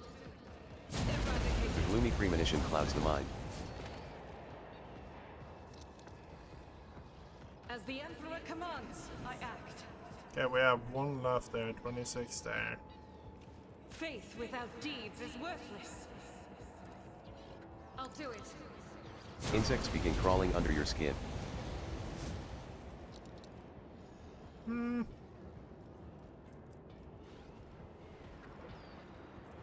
Doubt is for the weak.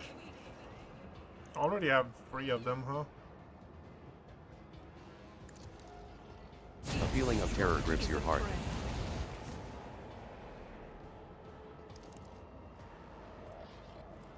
Power resides in the will of the righteous. As the Emperor commands, this is why I was chosen. I'll do it. None can escape the Emperor's judgment.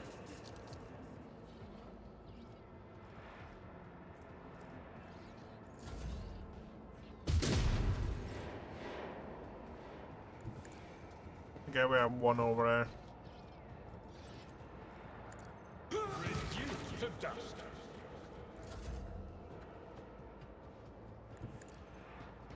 Can you hit that one? How about no? Me? Never in 1,000 sectors. Tell me, and it is done.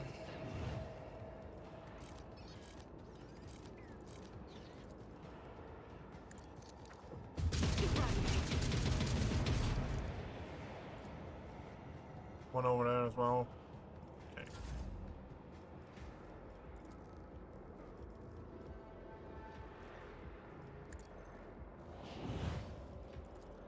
I can do that, with the right incentive. I'd like to, but I can't. You jest, surely.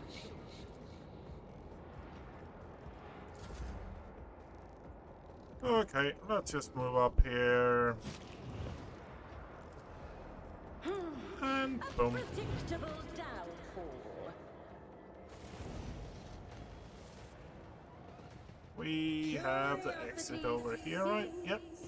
In my veins.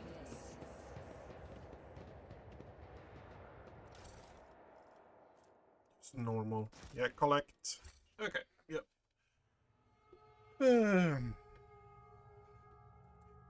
There's more than... Like, I feel like there should be more stuff happening.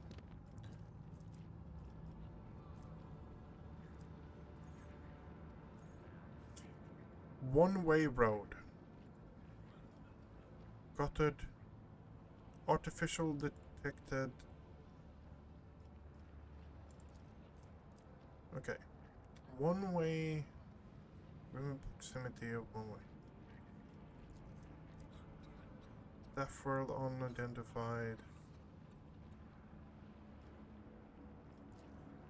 That is gutted voyage. Okay, let's go over here then. During the war, the mysterious disappearance of the Prophet and Morph.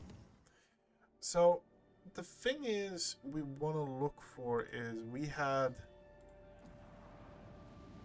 It says a gutted void ship, but we don't have a gutted void ship here.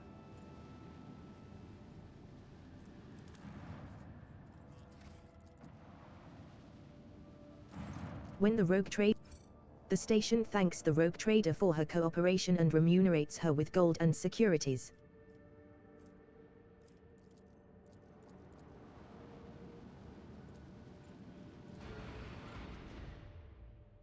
What do you mean a gutted void ship is here? This is the thing that bothers me a bit. It doesn't show anything here. Gutted void ship. I don't see it. Let's warp travel over here.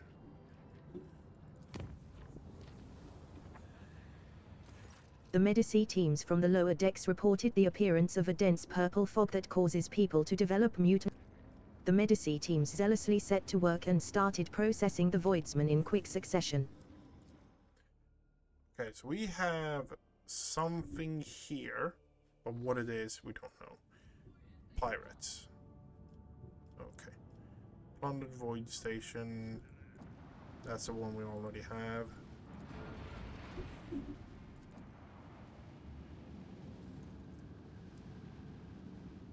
A chase is ensuing behind the stained glass windows of the bridge. Several pirate raiders are trying to catch up with the cruiser, fruitlessly firing salvos at it from their macro cannons.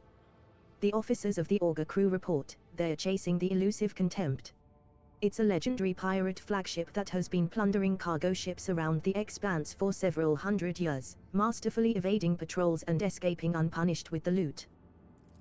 Shelby the Protospeculator, the elusive Contempt's captain, addresses you via Vox. In a cheerful, almost affectionate voice, he thanks you for the high-grade resources mined by the Von Valencius Extractiums and also for your invaluable assistance in his escape.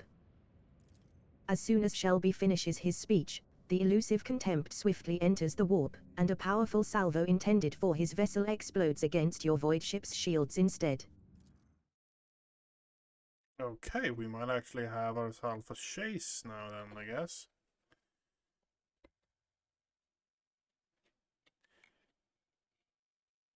Ulfar, you can match the glory of the Space Wolf, the fierce and proud sons of Lehman Russ, bloodthirsty hunters from the world of Fenris. This hallowed vessel's bulkheads will hold strong. Elusive Contempt.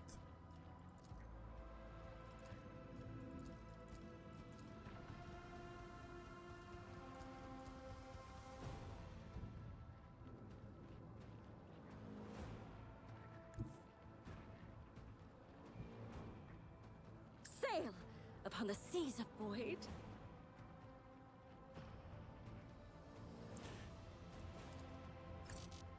You know what? Let the macro cannon sing their twisted song. Unleash our fury!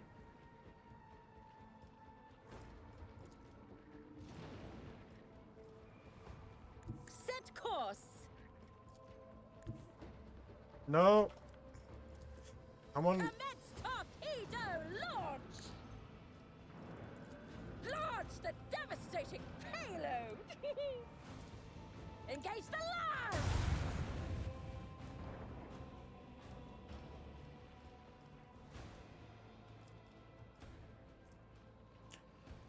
Yeah.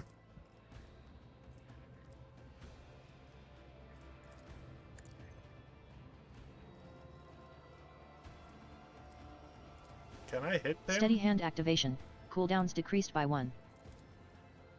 Engage the macro cannons. Activate the Geller field. Emergency warp jump in 3. Purgation through blessed plasma fire.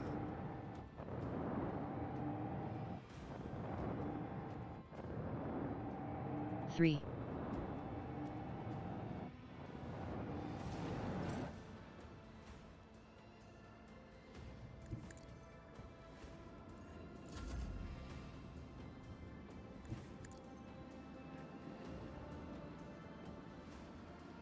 We're getting chain reaction? We might actually get a chain reaction. Bloody throne. We're gonna die. What's taking so long with the engines?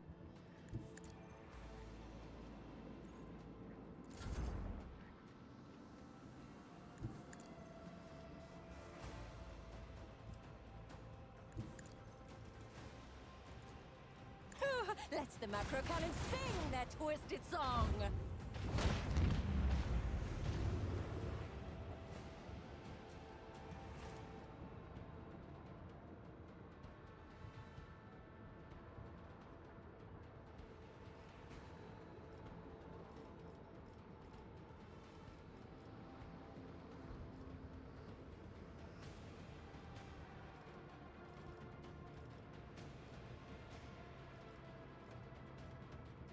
Unleash our fury!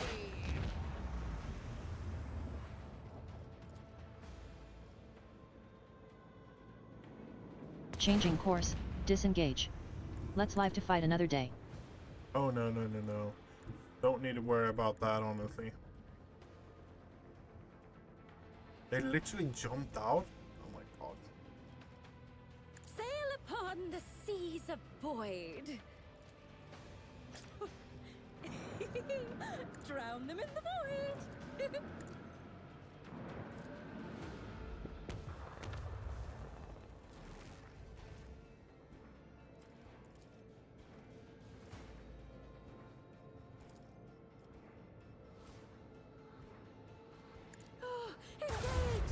Bloody throne, we're gonna die. What's taking so long with the engines? 3.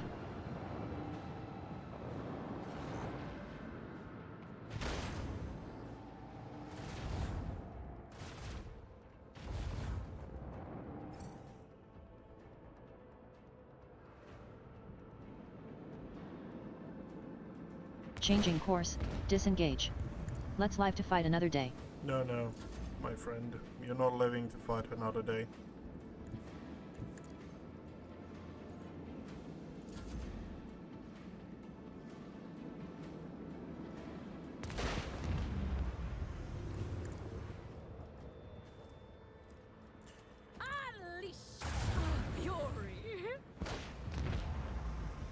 You went up against the von Valentius dynasty.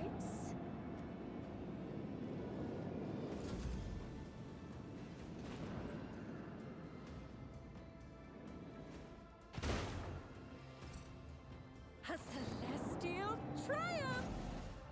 Okay. That was a bit more. Elusive plunderers. Go to journal. Elusive. They're whispering about Xenos. Conqueror.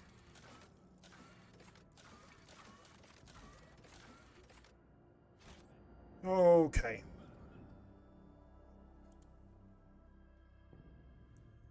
Should we go back to Dragonus now? We've just been grinding small quests for the latest time now, so one-way road. Visions in the dark. That's a new quest. We haven't touched. Reports are coming in from the Navigator's Sanctum regarding the appearance of a warp emergency aboard the void ship. A foul. That's what I get for trusting Navigator, huh? Which one is it? Which one is it now? I think it's the Nurgle one again?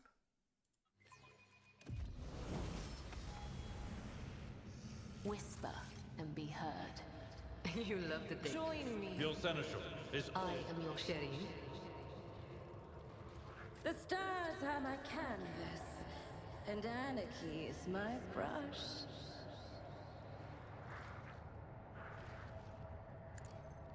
Oh, what a glorious storm this battle will be!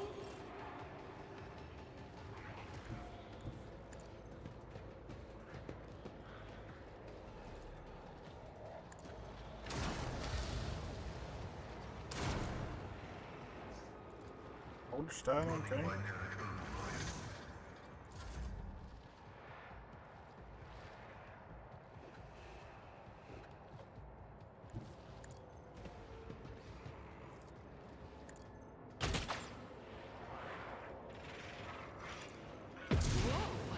I want a medal for that one.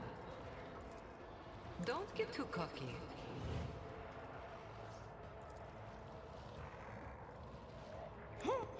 What if?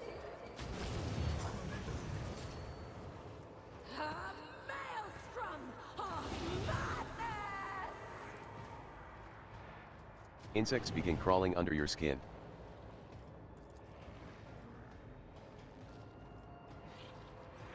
Oh, a wicked.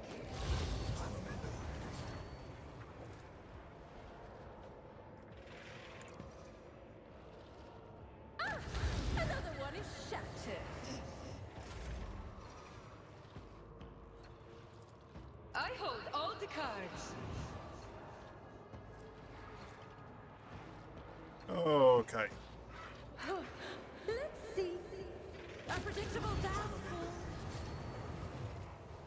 Schemes within schemes. The storm approaches.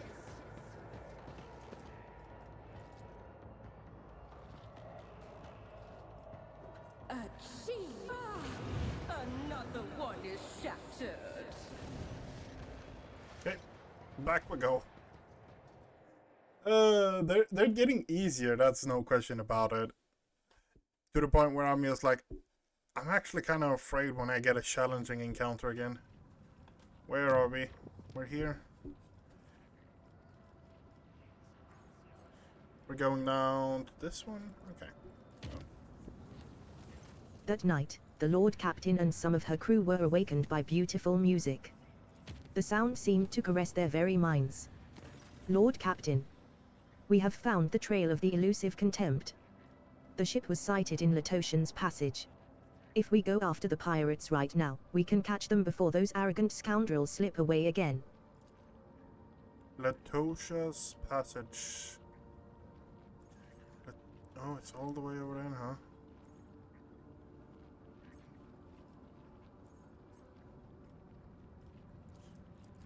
I want to go here first. The clan servicing the Void Shield arrays petitioned the Lord Captain. We have something here of interest, but I don't know what it is.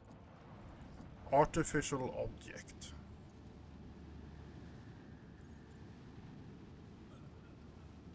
All usual noises on the bridge cease when the shadow of a gigantic void ship, seemingly appearing out of nowhere, sails past the stained glass windows.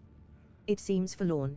The hull is tarnished, the lumens are dead, and the windows are broken and shrouded. The auger crew can't recognize the signature of its silent engines. They only manage to shed some light on its decrepit hull and make out the faded name of the cruiser, Queen's Lament. The Vox Master's report breaks the somber silence. The bridge has just received a Vox cast from the dead void ship. Accept the signal. Vigdis conducts a full Vox system check and reports that the communications are in order, even though only eerie, unnatural silence can be heard through the Vox. Worried murmurs sweep across the bridge. The officers are certain that this is the void ship of the old ghost stories. The Queen's Lament has appeared countless times in all corners of the Imperium. Like a ghost, it manifested out of nowhere and just as mysteriously vanished in the darkness of space, taking with it those who dared to board. Queen's Lament. The rogue trader has heard that name before. This void ship was destroyed by Xenos in one of the violent battles for the Expanse over 3 millennia ago. They say that its captain was a devout and vengeful man. Send a scout aboard the void ship. The shuttle carrying the soldiers docks with the Queen's Lament without impediment. Using the disparate blueprints of other Imperial cruisers, the scouting party sets out to the bridge, following the dark, unpowered corridors that somehow retained oxygen and gravity. The nervous voice of the operator erupts through the Vox. The crew are still on board. But what's this? Blurry silhouettes of people with torn-off limbs, cut open bellies, and twisted faces are materializing and vanishing all around in ghastly flashes. The ghosts promise the unwelcome guests that they will stay on board the Queen's Lament forever. Raising his voice to a shout, the operator reports that his comrades are already dead, and soon it will be his turn. The augurs are telling a different story. All of the scouts are alive and still moving forward. Calm the soldier down. He was probably scared by the strange vision and lost sight of his comrade. An anxious prayer to the Emperor is whispered over the Vox. For a moment, the operator falls silent, and suddenly returns, mumbling excuses about his imagination playing tricks on him. His comrades are still walking ahead of him, alive and well, and the void ship looks completely empty again. After a few minutes of silence, a child's cry can be heard through the Vox. The stuttering operator reports that friends and family of the members of the scouting party are blocking the way. The friends and family who've all been taken by death. The soldiers confirm that they're not seeing ghosts but living people made of flesh and bone. The soldiers are begging the rogue trader to let them talk to their loved ones for a moment. Order the squadron to proceed under threat of tribunal. The scouting party's disjointed mumbling is replaced by the firm shouts of "Yes, Lord Captain." The operator reports that the deceased are retreating into the darkness, their empty eye sockets lit up with blue, malicious flames. Half an hour later, the Vox comes to life once again. The operator flatly reports that the scouting party has reached the bridge. The cogitators are broken, so extracting any data from them seems impossible. The scouts have found a strange object in the captain's chair. They can't describe it, only saying that this shouldn't be there. In his usual flat voice devoid of emotion, the operator completes his report. The way to the bridge took 16 hours and 41 minutes. The soldiers are exhausted and would like to rest for some time. Confused, Vigdis notes that only half an hour has passed outside the Queen's Lament. Order the squad to retrieve the unknown object and withdraw immediately. The Voxcast stops abruptly, and a few minutes later, the scouting party's shuttle leaves the Queen's Lament. The void ship itself dissolves in the darkness of space. The shuttle arrives, carrying a single passenger, the operator, clutching a strange parcel. The young man's hair has turned white after the time spent on the cursed vessel, and he has lost the ability to speak. His story and rumors of what happened to the other scouts will live on for many years in hushed whispers across every deck of the rogue trader's void ship.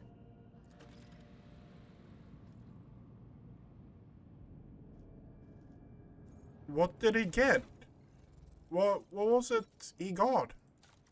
He got a parcel of something.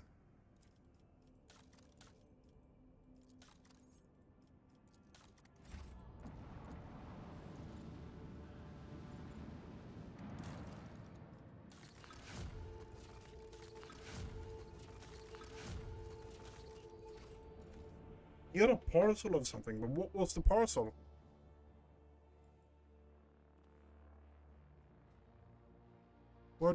What was the parcel?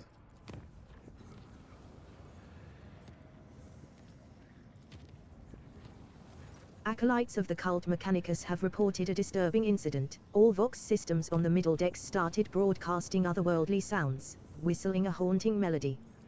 The strains of monstrous music drove people into a frenzy.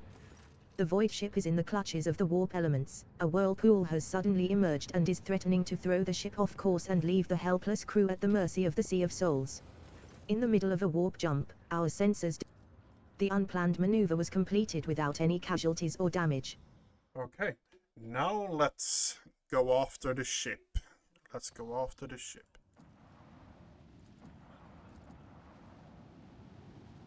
Right.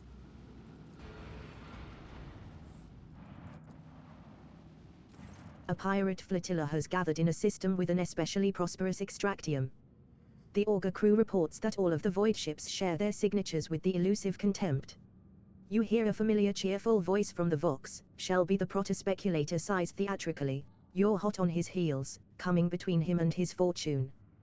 The cargo ships are just about to take off from the bountiful planet, but the rogue trader herself wishes to rudely interrupt their plans. But that's quite all right. Shelby sounds thrilled by the sudden competition. The elusive Contempt's captain is ready to wait for the next opportunity, and for now, he'll leave you in the good company of his friends. You see the pirate flagship beginning to maneuver to escape into the warp. Don't let the insolent pirate escape. Fire broadside at elusive Contempt. Starboard batteries light up, firing a salvo. The missiles reach their target.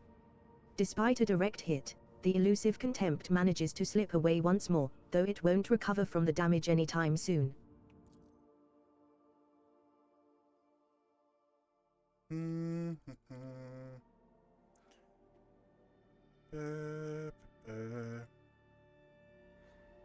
Guess we're fighting another void battle.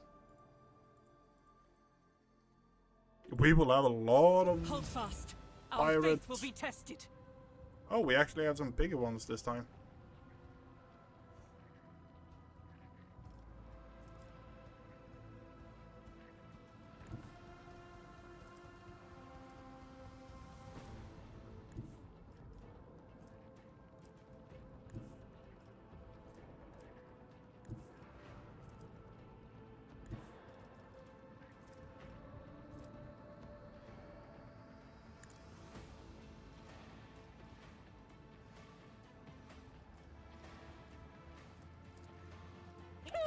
Initiate macro cannon barrage! Commence the symphony of macro cannons! Commence torpedo launch! Okay. And, yeah.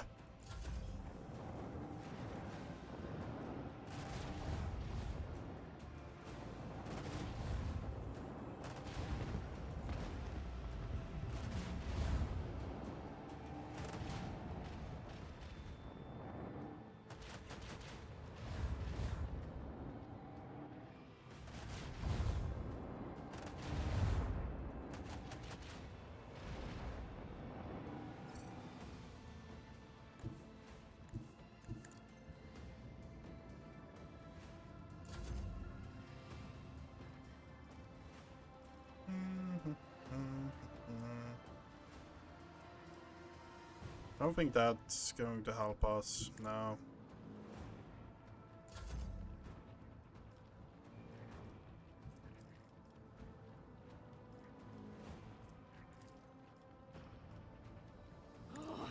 That might be one out of the loop. Not really out, but it's taken care of at least.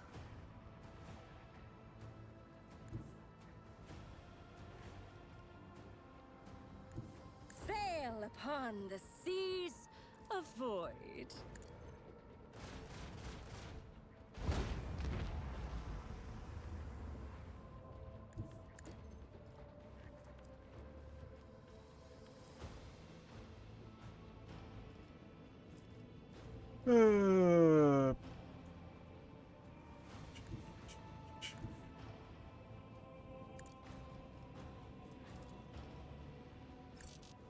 Engage the lock.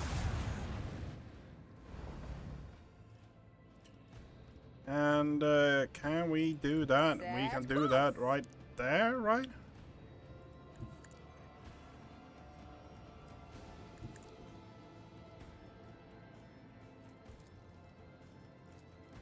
Steady hand activation. Cooldowns decreased by 1. Unleash the fury. Initiate macro cannon barrage.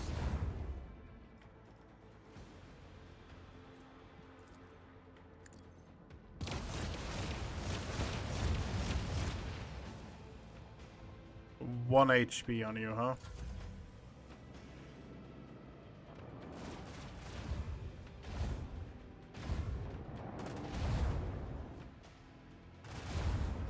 For throne's sake, we lost the shield.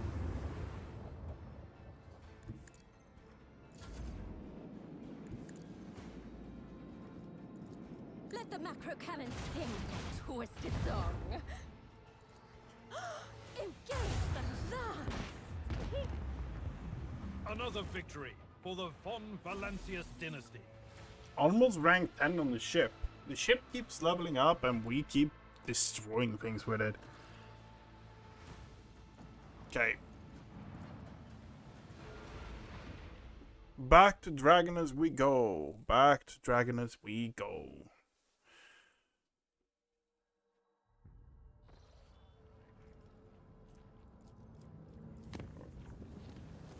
There was a malfunction in the engineering chamber during the warp journey. The accelerator cogitators stopped obeying the tech priests, and for a few, an auxiliary. As soon as the voidsman started welding the chamber shut, a heartbreaking cry rang out and We are now just grinding at this point. We're grinding, trying to find the last reputation and stuff like that to get to some kind of... a ship bearing refugees from Winterscale's domain arrives in orbit. The survivors claim that their son was stolen.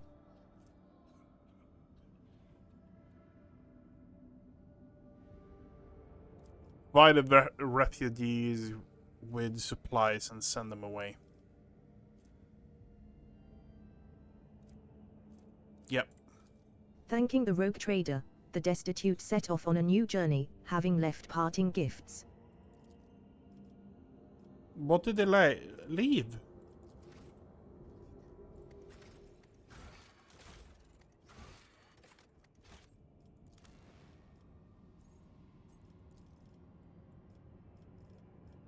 What did they leave? I don't know what they left. Damn you, game!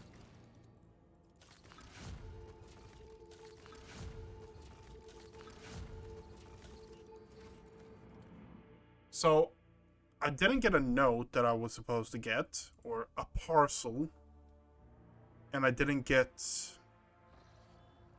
a parting gift from them.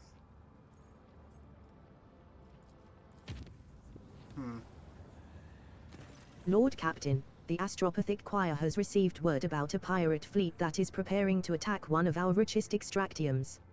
I believe it's the thugs from the elusive Contempt again. Their next target is... It was discovered that one of the smaller vats in engine hall... It's just filled with blood. At this point, I've gone through most of them. We'll repair up. We're going for boredom again. The elusive Contempt's captain contacts you. You can hear notes of disdain and mockery in his voice. Playtime is over, and he's sure he's going to come out on top. After the rogue trader's death, the von Valencius Protectorate will become his playground, where he'll claim plenty of booty before someone dares hunting him again. The bridge officers report, the elusive Contempt is preparing for battle. It's time the elusive Contempt to pay for its insolence to battle.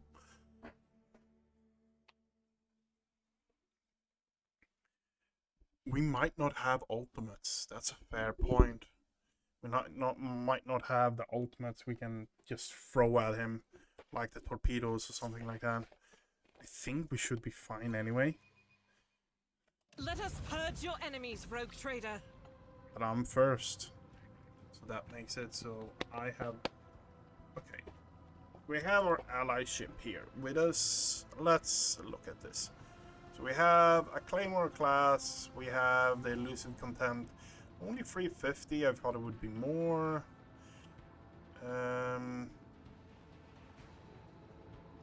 Yeah, it's still cooldown on that, it's still cooldown on that. So,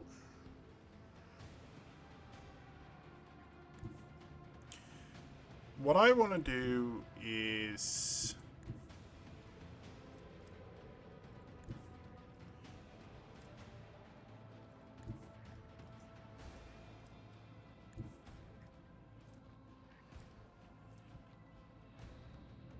I can unload everything into you. Okay.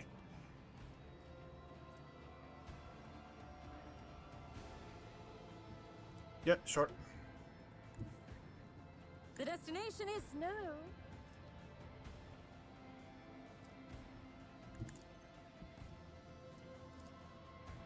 Oh, drown them in the void. Initiate macro cannon barrage.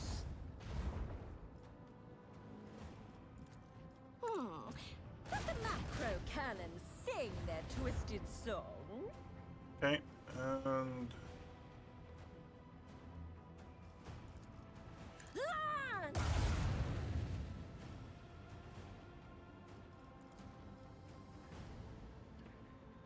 you know what? Let's go for that one first, I mean.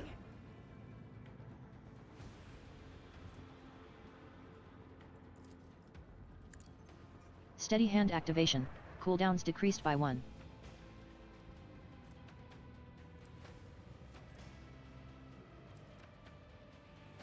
Voidmaster, if you please. Turn that towards you. You know what? We're moving a bit away as well.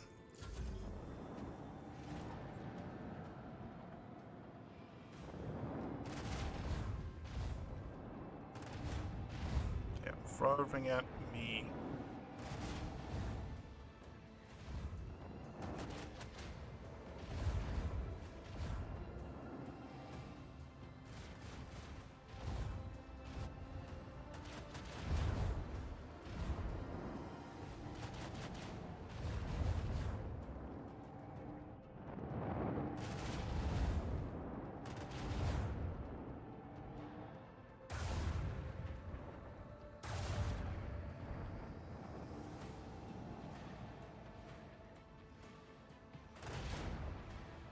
That's bullshit. That's absolute bullshit.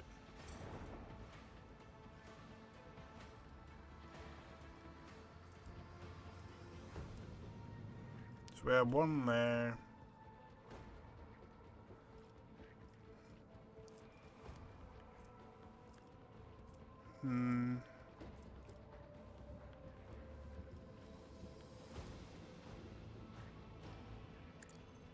Steady hand activation.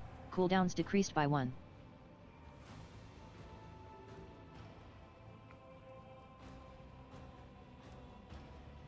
This might actually be a tough one overall if we don't have all hands on deck.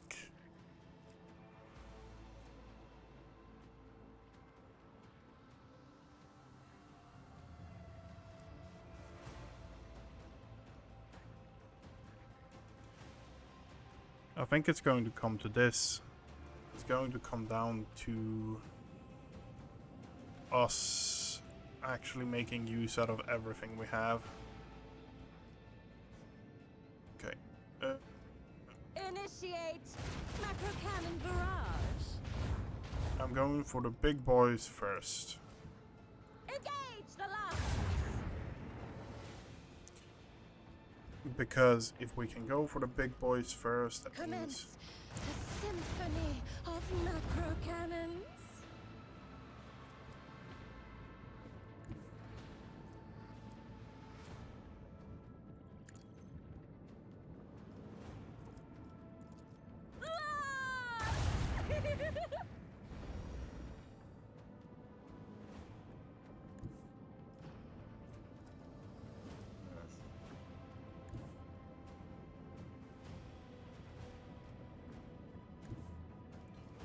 okay. That means we can fire that on you. Can we get any type of way so we actually can utilize both? That might work.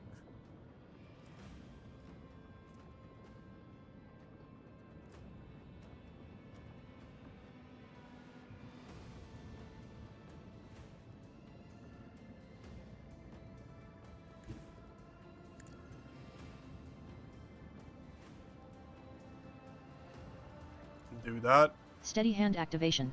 Cooldowns decreased by 1. Engage the macro cannons. That's 1 down.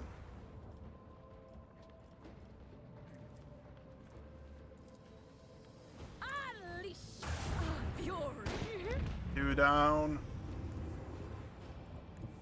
The destination is known.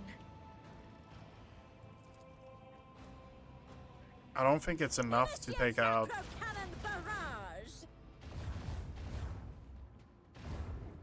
Nope, it's not enough to take out that. Reload the void shields.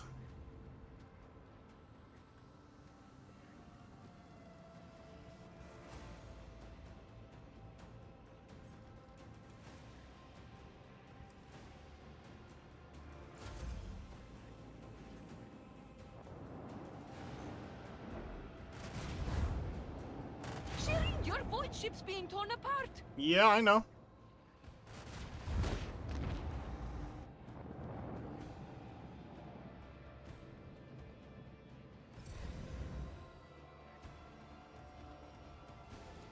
Oh, commence the symphony of macro cannons.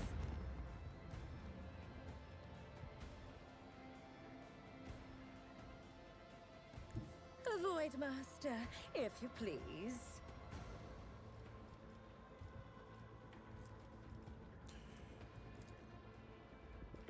Steady hand activation. Cooldowns decreased by 1. Engage the macro cannons. Okay. Augur can scan favorable elevation. 2 rounds for 20 points of awareness skill.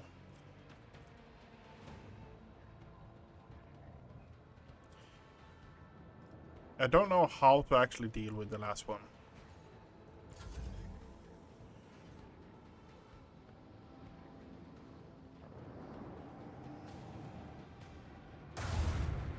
Yeah.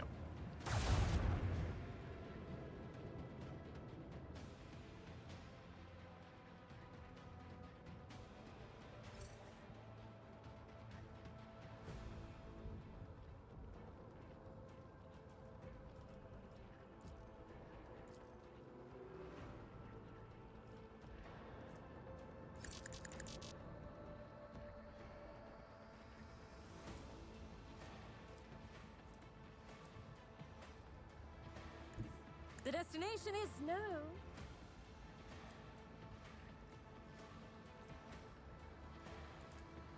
Let the macro cannon sing their twisted song.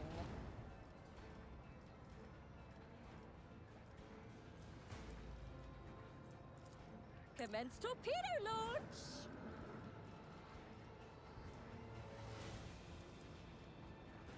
I don't think it's enough, but hey, it's worth a try. Nope. Engage the lance!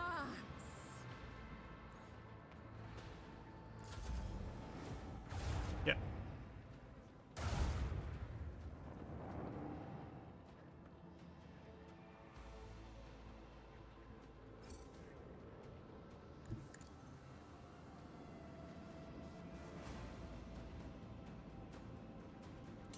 Okay. Pop that. Steady hand First. activation. Cooldowns decreased by 1.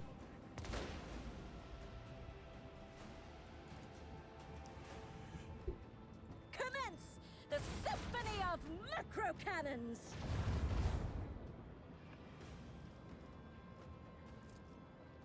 Unleash the fury!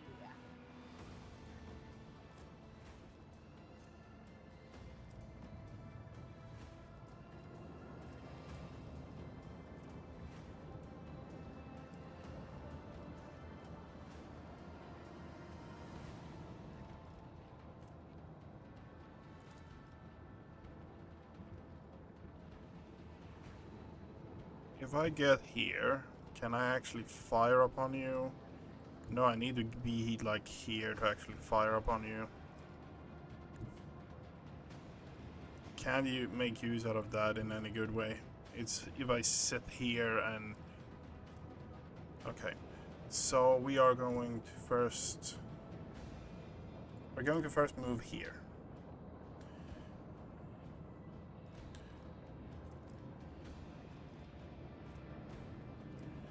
Okay. Here. Here.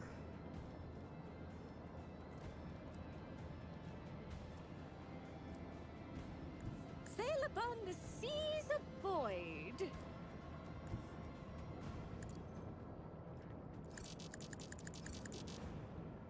This cannot be used. Oh.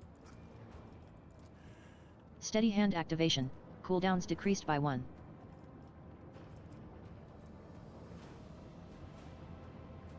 Reload everything.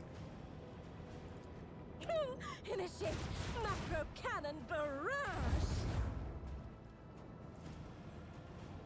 Okay. Lance. Fight master, if you please. Engage the lance. Okay. Let the macro cannons sing their twisted song. And we are going to pop the awareness. Then we're going to pop this one so they are turned away from us. Ooh, and because we popped that, they took all the fire damage. Great. And we are going to move in their blind spot.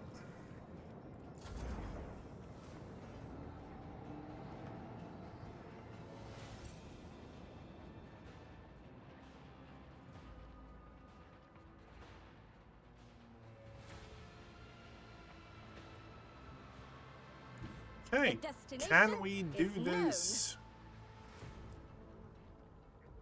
in a good way?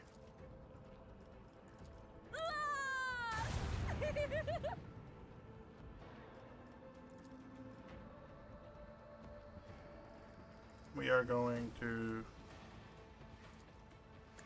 return you. I hear their dying pleas in the void. A worthy deed.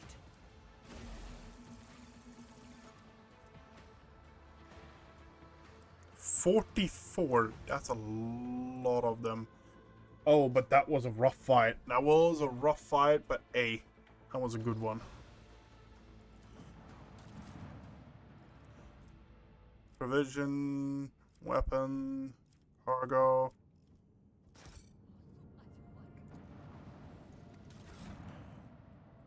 We have a fair bit of this now. Oh my god. Most of the things we have is void pirate. And the only one who actually accept that is the Navy.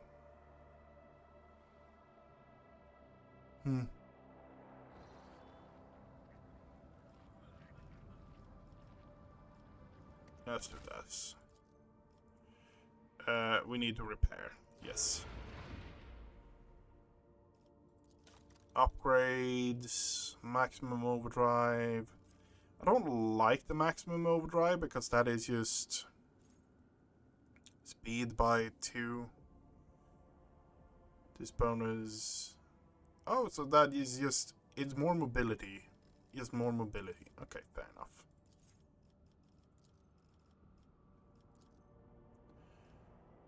That I can get behind, honestly.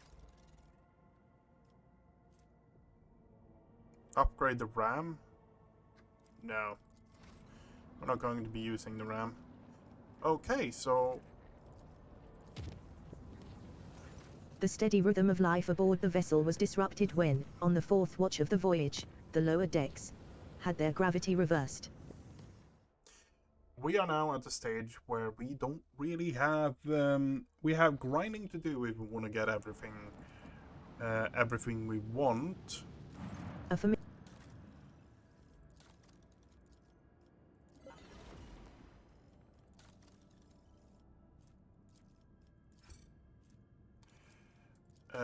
We have that to do if we want to do that. But other than that, honestly, we don't really have anything major left in that way, honestly. We have gotten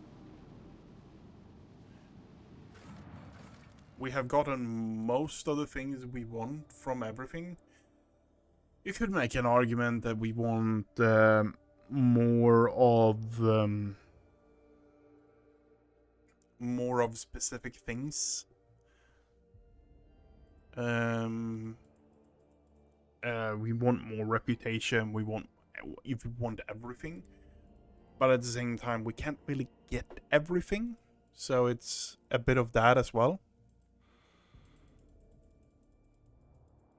I want the psi helmet. That is like +1 psi rating. That means that my damage increase exponentially, and then plus the stacking buff that increases Request my damage. processing channel opened. Trade terminal Zeta 42//33 mu hears and heeds. That axe would be nice as well, wouldn't it? Yeah.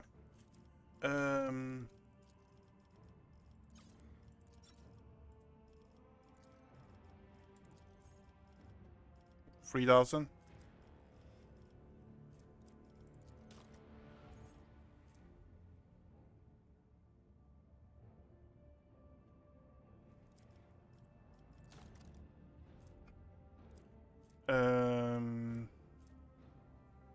At this point, just Heretical, just add to cargo. 4,000. Okay, do we have anything else that we have like an absurd amount of? We have these, but we kind of want to keep those because we don't have a steady flow of those anywhere. Haywire, add to cargo. Those aren't counted as anything. Here we have a few things, but we don't. I want to save those. I want to save those. Armor, weapons. You know what? Add those to cargo as well. Okay.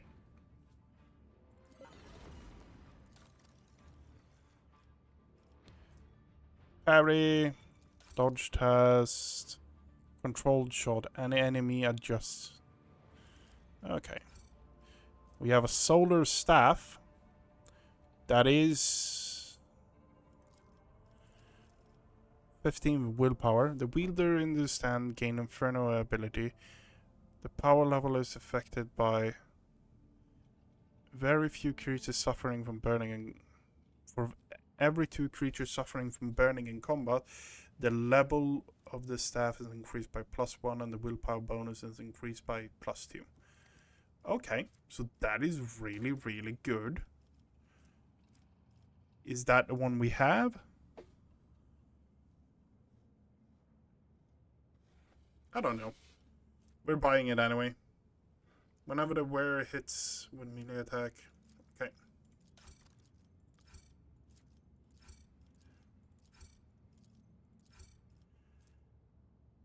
Armor. -2 to reload. Okay. Break the ranks. Gain 1 bonus to deflection for enemy adjacent to the ally. LD. Armor penetration.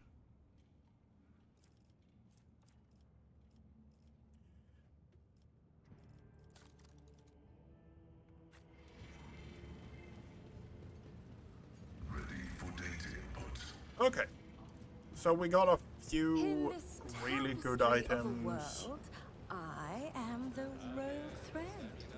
The Emperor.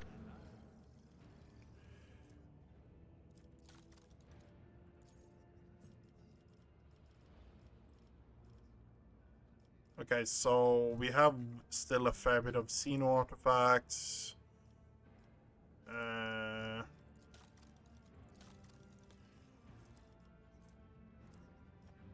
Okay, how are we with reputation? That's actually a fair point. Reputation 4,500. So we need another 5,000. Step at a time. Roughly. The madness.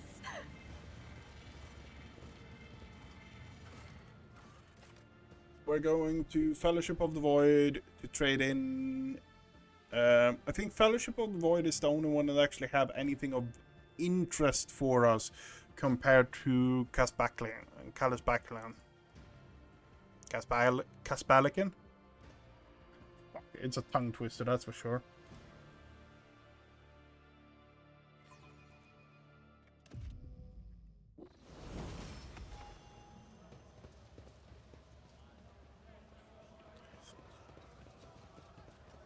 I want to check what...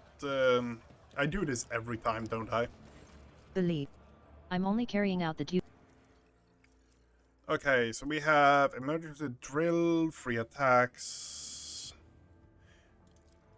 What? Drill. This forest toughness resistant if failed. Permanent opening is created on target. Okay, fair enough. Dodge, toughness, blade dancer, shock staff, and reinforced voidsman armor. Iconoclast. The wearer of this armor is immune to critical hits, and as long as no party member has been prone through the entire combat. That's an interesting one. Shadow cloak.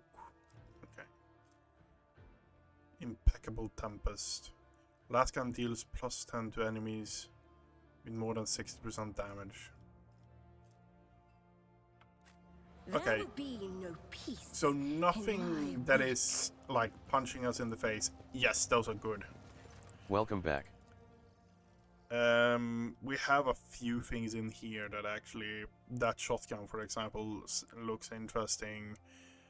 Cultist armor. I think the one we have now is that scarf. Scarf is the one of the ones we're looking for as well, because it gains 2+ psi rating. The heavy bolter is nothing to scoff at. Okay, select all. That's 6,000. Oh, okay, yeah, that's great. Press the advantage. Yes. Psychic staff, immobilizing grenades, self-calibrating helmet. The wearer successful single attacks inflict stun for 1 round if the target fails. If the wearer attacks a stunned enemy, the nearest enemy can become stunned as well. Shotgun with a lot of damage. Reinforced rib suit. The wearer suffers 18% less warp, mental, and direct damage, and deflection against humans. Okay. Whenever the wearer suffers a trauma, if it's possible, all allies immediately attack their nearest enemy with an attack that normally costs the least amount of AP. efficient breaching armor, medium armor, armor against Xenos, and parry. Okay, and just a good auto gun, I guess. Ally targeted by the ability gain 20% armor penetration and 20% critical damage for 1 round. If the ally scores a critical hit by the start of the wearer's next turn, the wearer's next attack is always critical hit. Navy Breacher, area attack damage, at least 2 enemies. Okay, that's the kick one, right?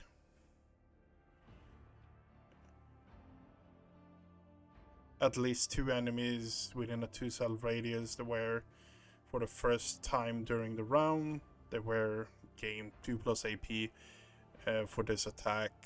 Do not count towards the attack limit. The wearer then becomes immobilized until the start of the next turn. Okay. More paths. Whenever the wearer uses slash dash kick, they gain agility, movement plus momentum. Okay. Whenever the wearer is attacked by attacker passable, 15 plus armor. Okay, no. So that is really good. We actually ate through the amount of reputation we needed for this.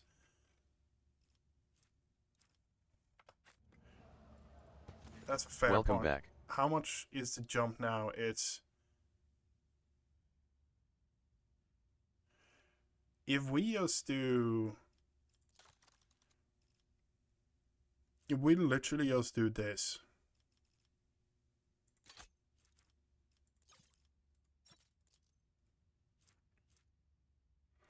10 to 15. Yeah. I kind of want to keep those. Bleeding daggers. Master crafted 10 to 17. Yep.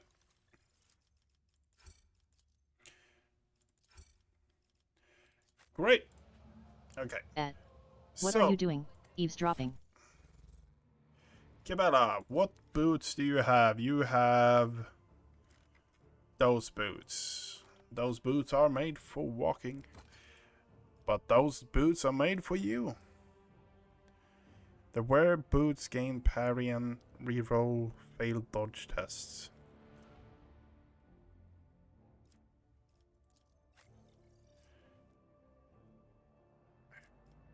The problem with Abelard is he is so focused on all the things he needs to do. So that is kind of what it comes down to. Press advantage if... Okay, this amulet gain the wielder 20% coercion minus intelligence.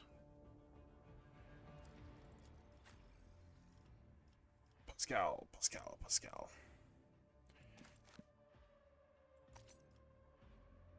Tech use. The order is contrary to dogmatic protocols. Oh, it's that one. Even better.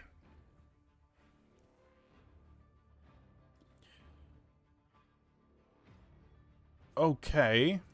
What do we actually want to slap in here then?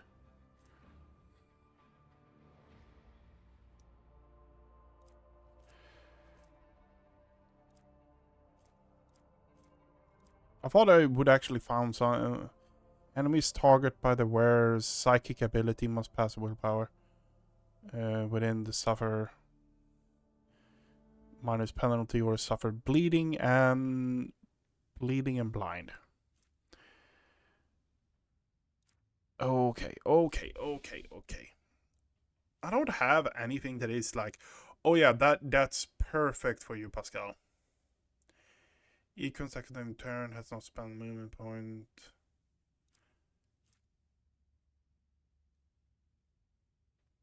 Automatically passes coercion tests? Okay, that's actually kind of hilarious.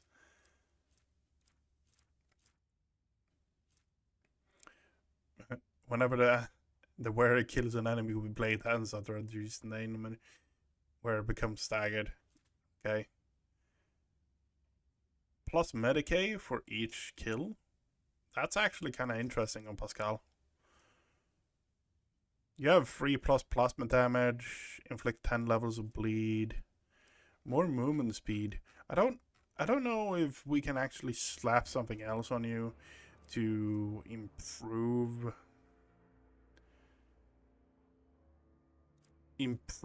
what you have. Honestly.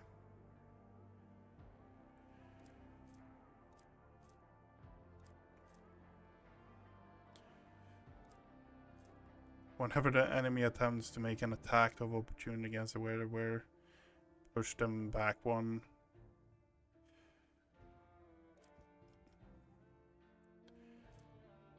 Toughness, plus 5 toughness, collision damage caused by the wearer. You don't have any collision damage, though, Pascal. That's a problem. At the beginning of the combat, the wearer gains medkit and onslaught, which reproduce the effect of medkit and onslaught consumable, costing 0 each. Each of these abilities can be used 1 per combat. Okay.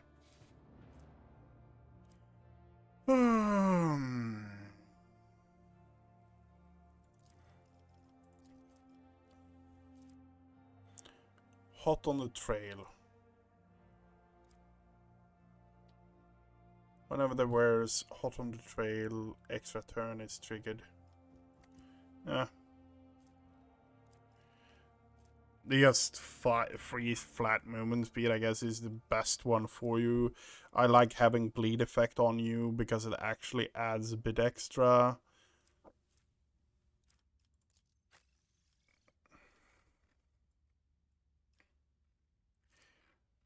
So yeah, we're kind of at the point now where we are.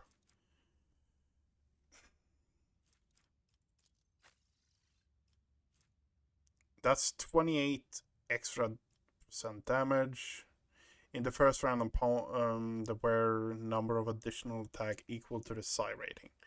We are pumping up our psi rating in combat immensely because we trigger warp manifestations or warp perils constantly. So I don't want to switch anything out on you. The one thing that I'm thinking of, if we can find anything better, is shoes or gloves. Backslot is also really rough because, yeah, the Seeker of Weakness, you can make it. I can make an argument for actually changing that to the one that increases my increases the psi rating, because that's a solid one as well. Other than that, like, I think it's going to be rough to actually have anything that is just like jumping out at you like, oh yeah, that's great.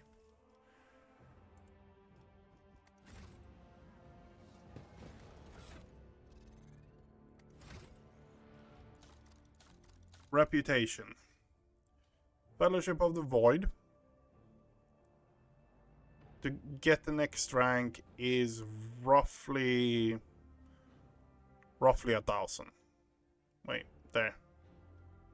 Yeah, roughly 1,000. 1,080. But that is absolutely doable. Curiosity sings in my veins.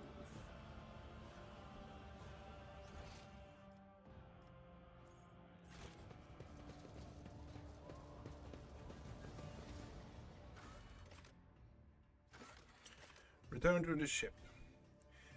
We have 2 large events in this act that I kinda am putting off right now. We have Hunt Down Winterscale and Meet with the Inquisitor. And then we have another thing behind that as well. But the first thing is Meet with the Inquisitor. Hunt Down Winterscale. When we hunted down Winterscale, that's when the Inquisitor is going to contact us. And that's going to put us to the The next... clan. The ecclesiarchy mission on board the void ship held sermons in every corner of the haunted chamber. Oh, for fuck's The sake. many-voiced chants and holy ritual. Demonic eyes had materialized and begun to slither across the walls of Crew Quarter 49. The burning orbs swelled like bubbles of fetid swamp gas. Fetid swamp gas. You can be a fetid swamp gas. Whispers behind your back. What is it this time? A malcontent has begun spreading insulting rumors concerning the rogue trader among the aristocracy.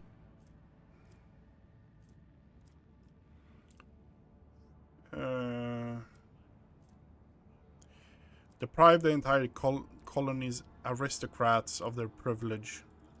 It only takes a few days for the person spreading these rumors to be seized and put to death by their own circle.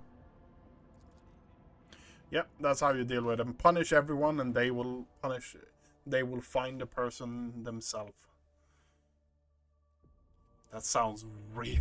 Oh my god, I am becoming the heretic. I am becoming what I wanted to prevent. Okay.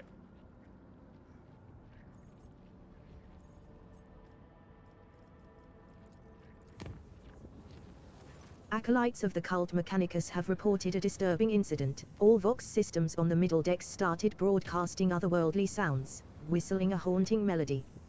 The strains of monstrous music drove people into a frenzied dance that could not. An unexpected report has arrived from the Navigator's sanctum. A new path has revealed itself to the Navigator in a... Enemies of humanity board the void ship. Okay. My question right now is, what can I do to make my main character have a higher priority when it comes to starting position, if that makes sense? Patience. Oh, my nerves are frayed.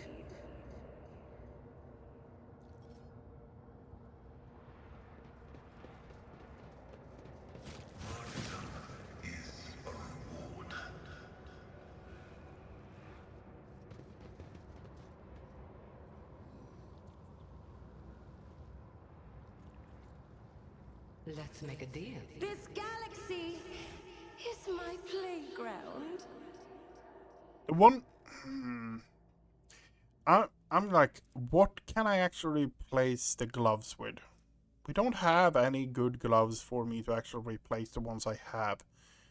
The wearer is able to perform attack of opportunity. They gain 1 stack of vengeance when the wearer's attack of opportunity deals. Okay. Wait. What gloves do you have? Weapon skill and strength. What does that go on? Agility bonus.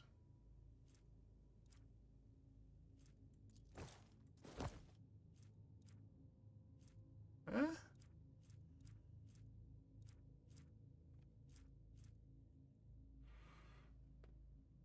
Each time the wearer uses a medkit, it provides additional light health.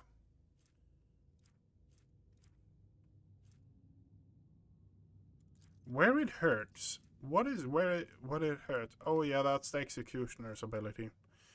Okay, fair enough.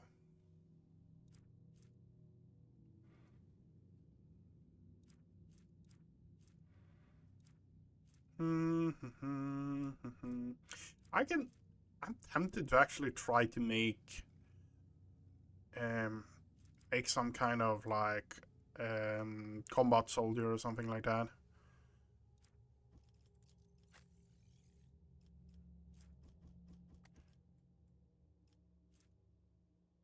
Reduce recoil. Oh, you know what? Let's take that. Bonus damage, bonus to tech use, and 3+ to flame weapons. Why not?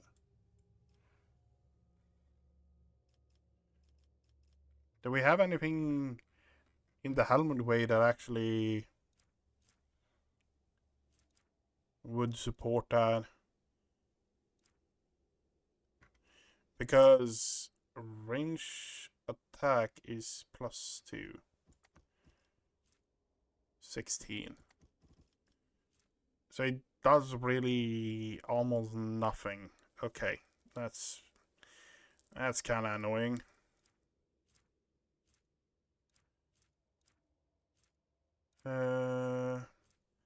We don't really have anything with like bonus fire damage.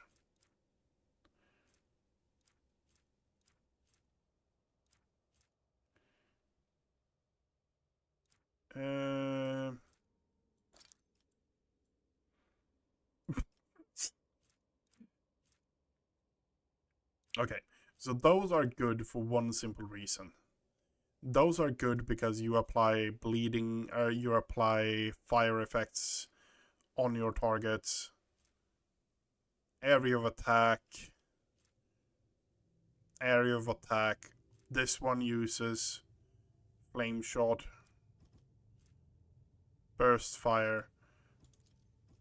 This is counted as an area of attack, right? Flame a shot, spray. Hit armor penetration, dealing fire damage. I would say this counts as an area of effect, but yeah.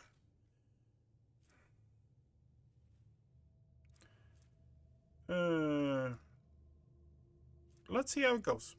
Let's see how it goes. To the ordinary, I am an enigma. Rise up to that storm!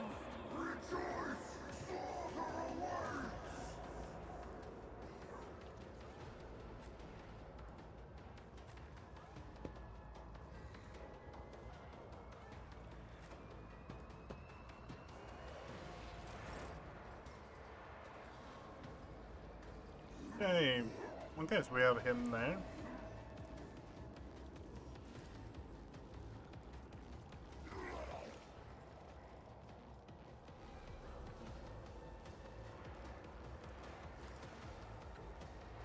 Request approved. Okay. 100 damage. Okay. How much can I boost this? Because I'm kind of interested to see that now. So 102. Let's do that on you. That jumps up to 130. But then apply that as well. Okay, 130. Perception.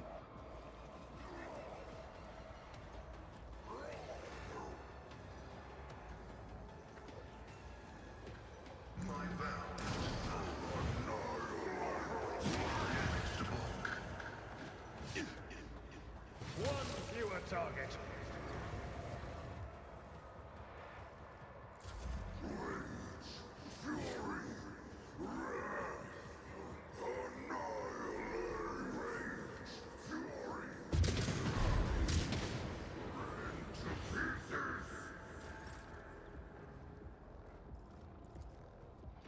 As the Emperor commands, I act. Okay, now you got adaptability. Extermination. Any damage the character deals increases by 1 every time. Does not. Okay, so that is that. Okay. But you adaptability 1 out of 10. You applied a debuff.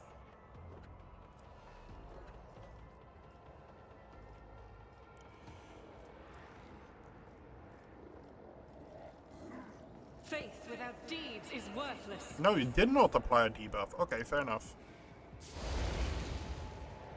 He keeps dodging it. That's not fair. You, my Emperor. Didn't get a burning D stack. As the Okay. Emperor commands, I act.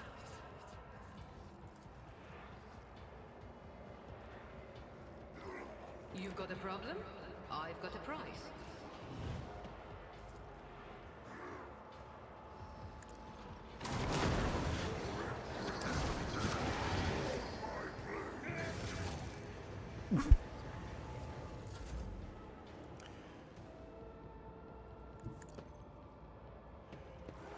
Okay, can I actually hit you? I want to see if there's actually... I can do that with the right incentive. Okay. What debuffs do you have? You have bleeding, melting. Okay. Tell me, and it is.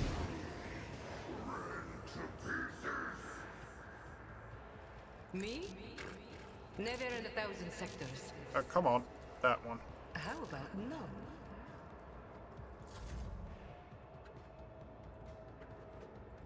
I am your blade and shield.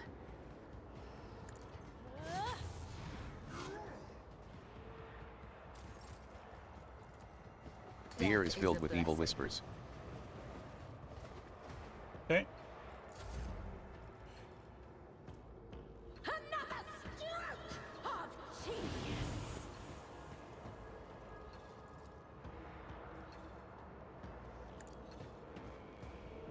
Light sources grow painfully bright.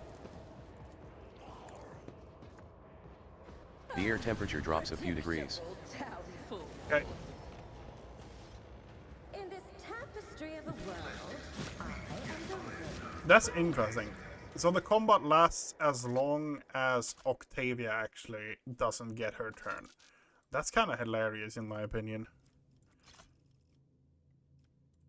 When she gets her turn, if you're standing, you're not by the end of it.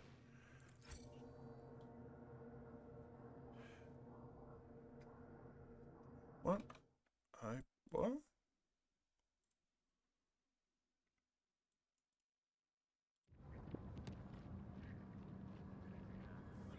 Okay.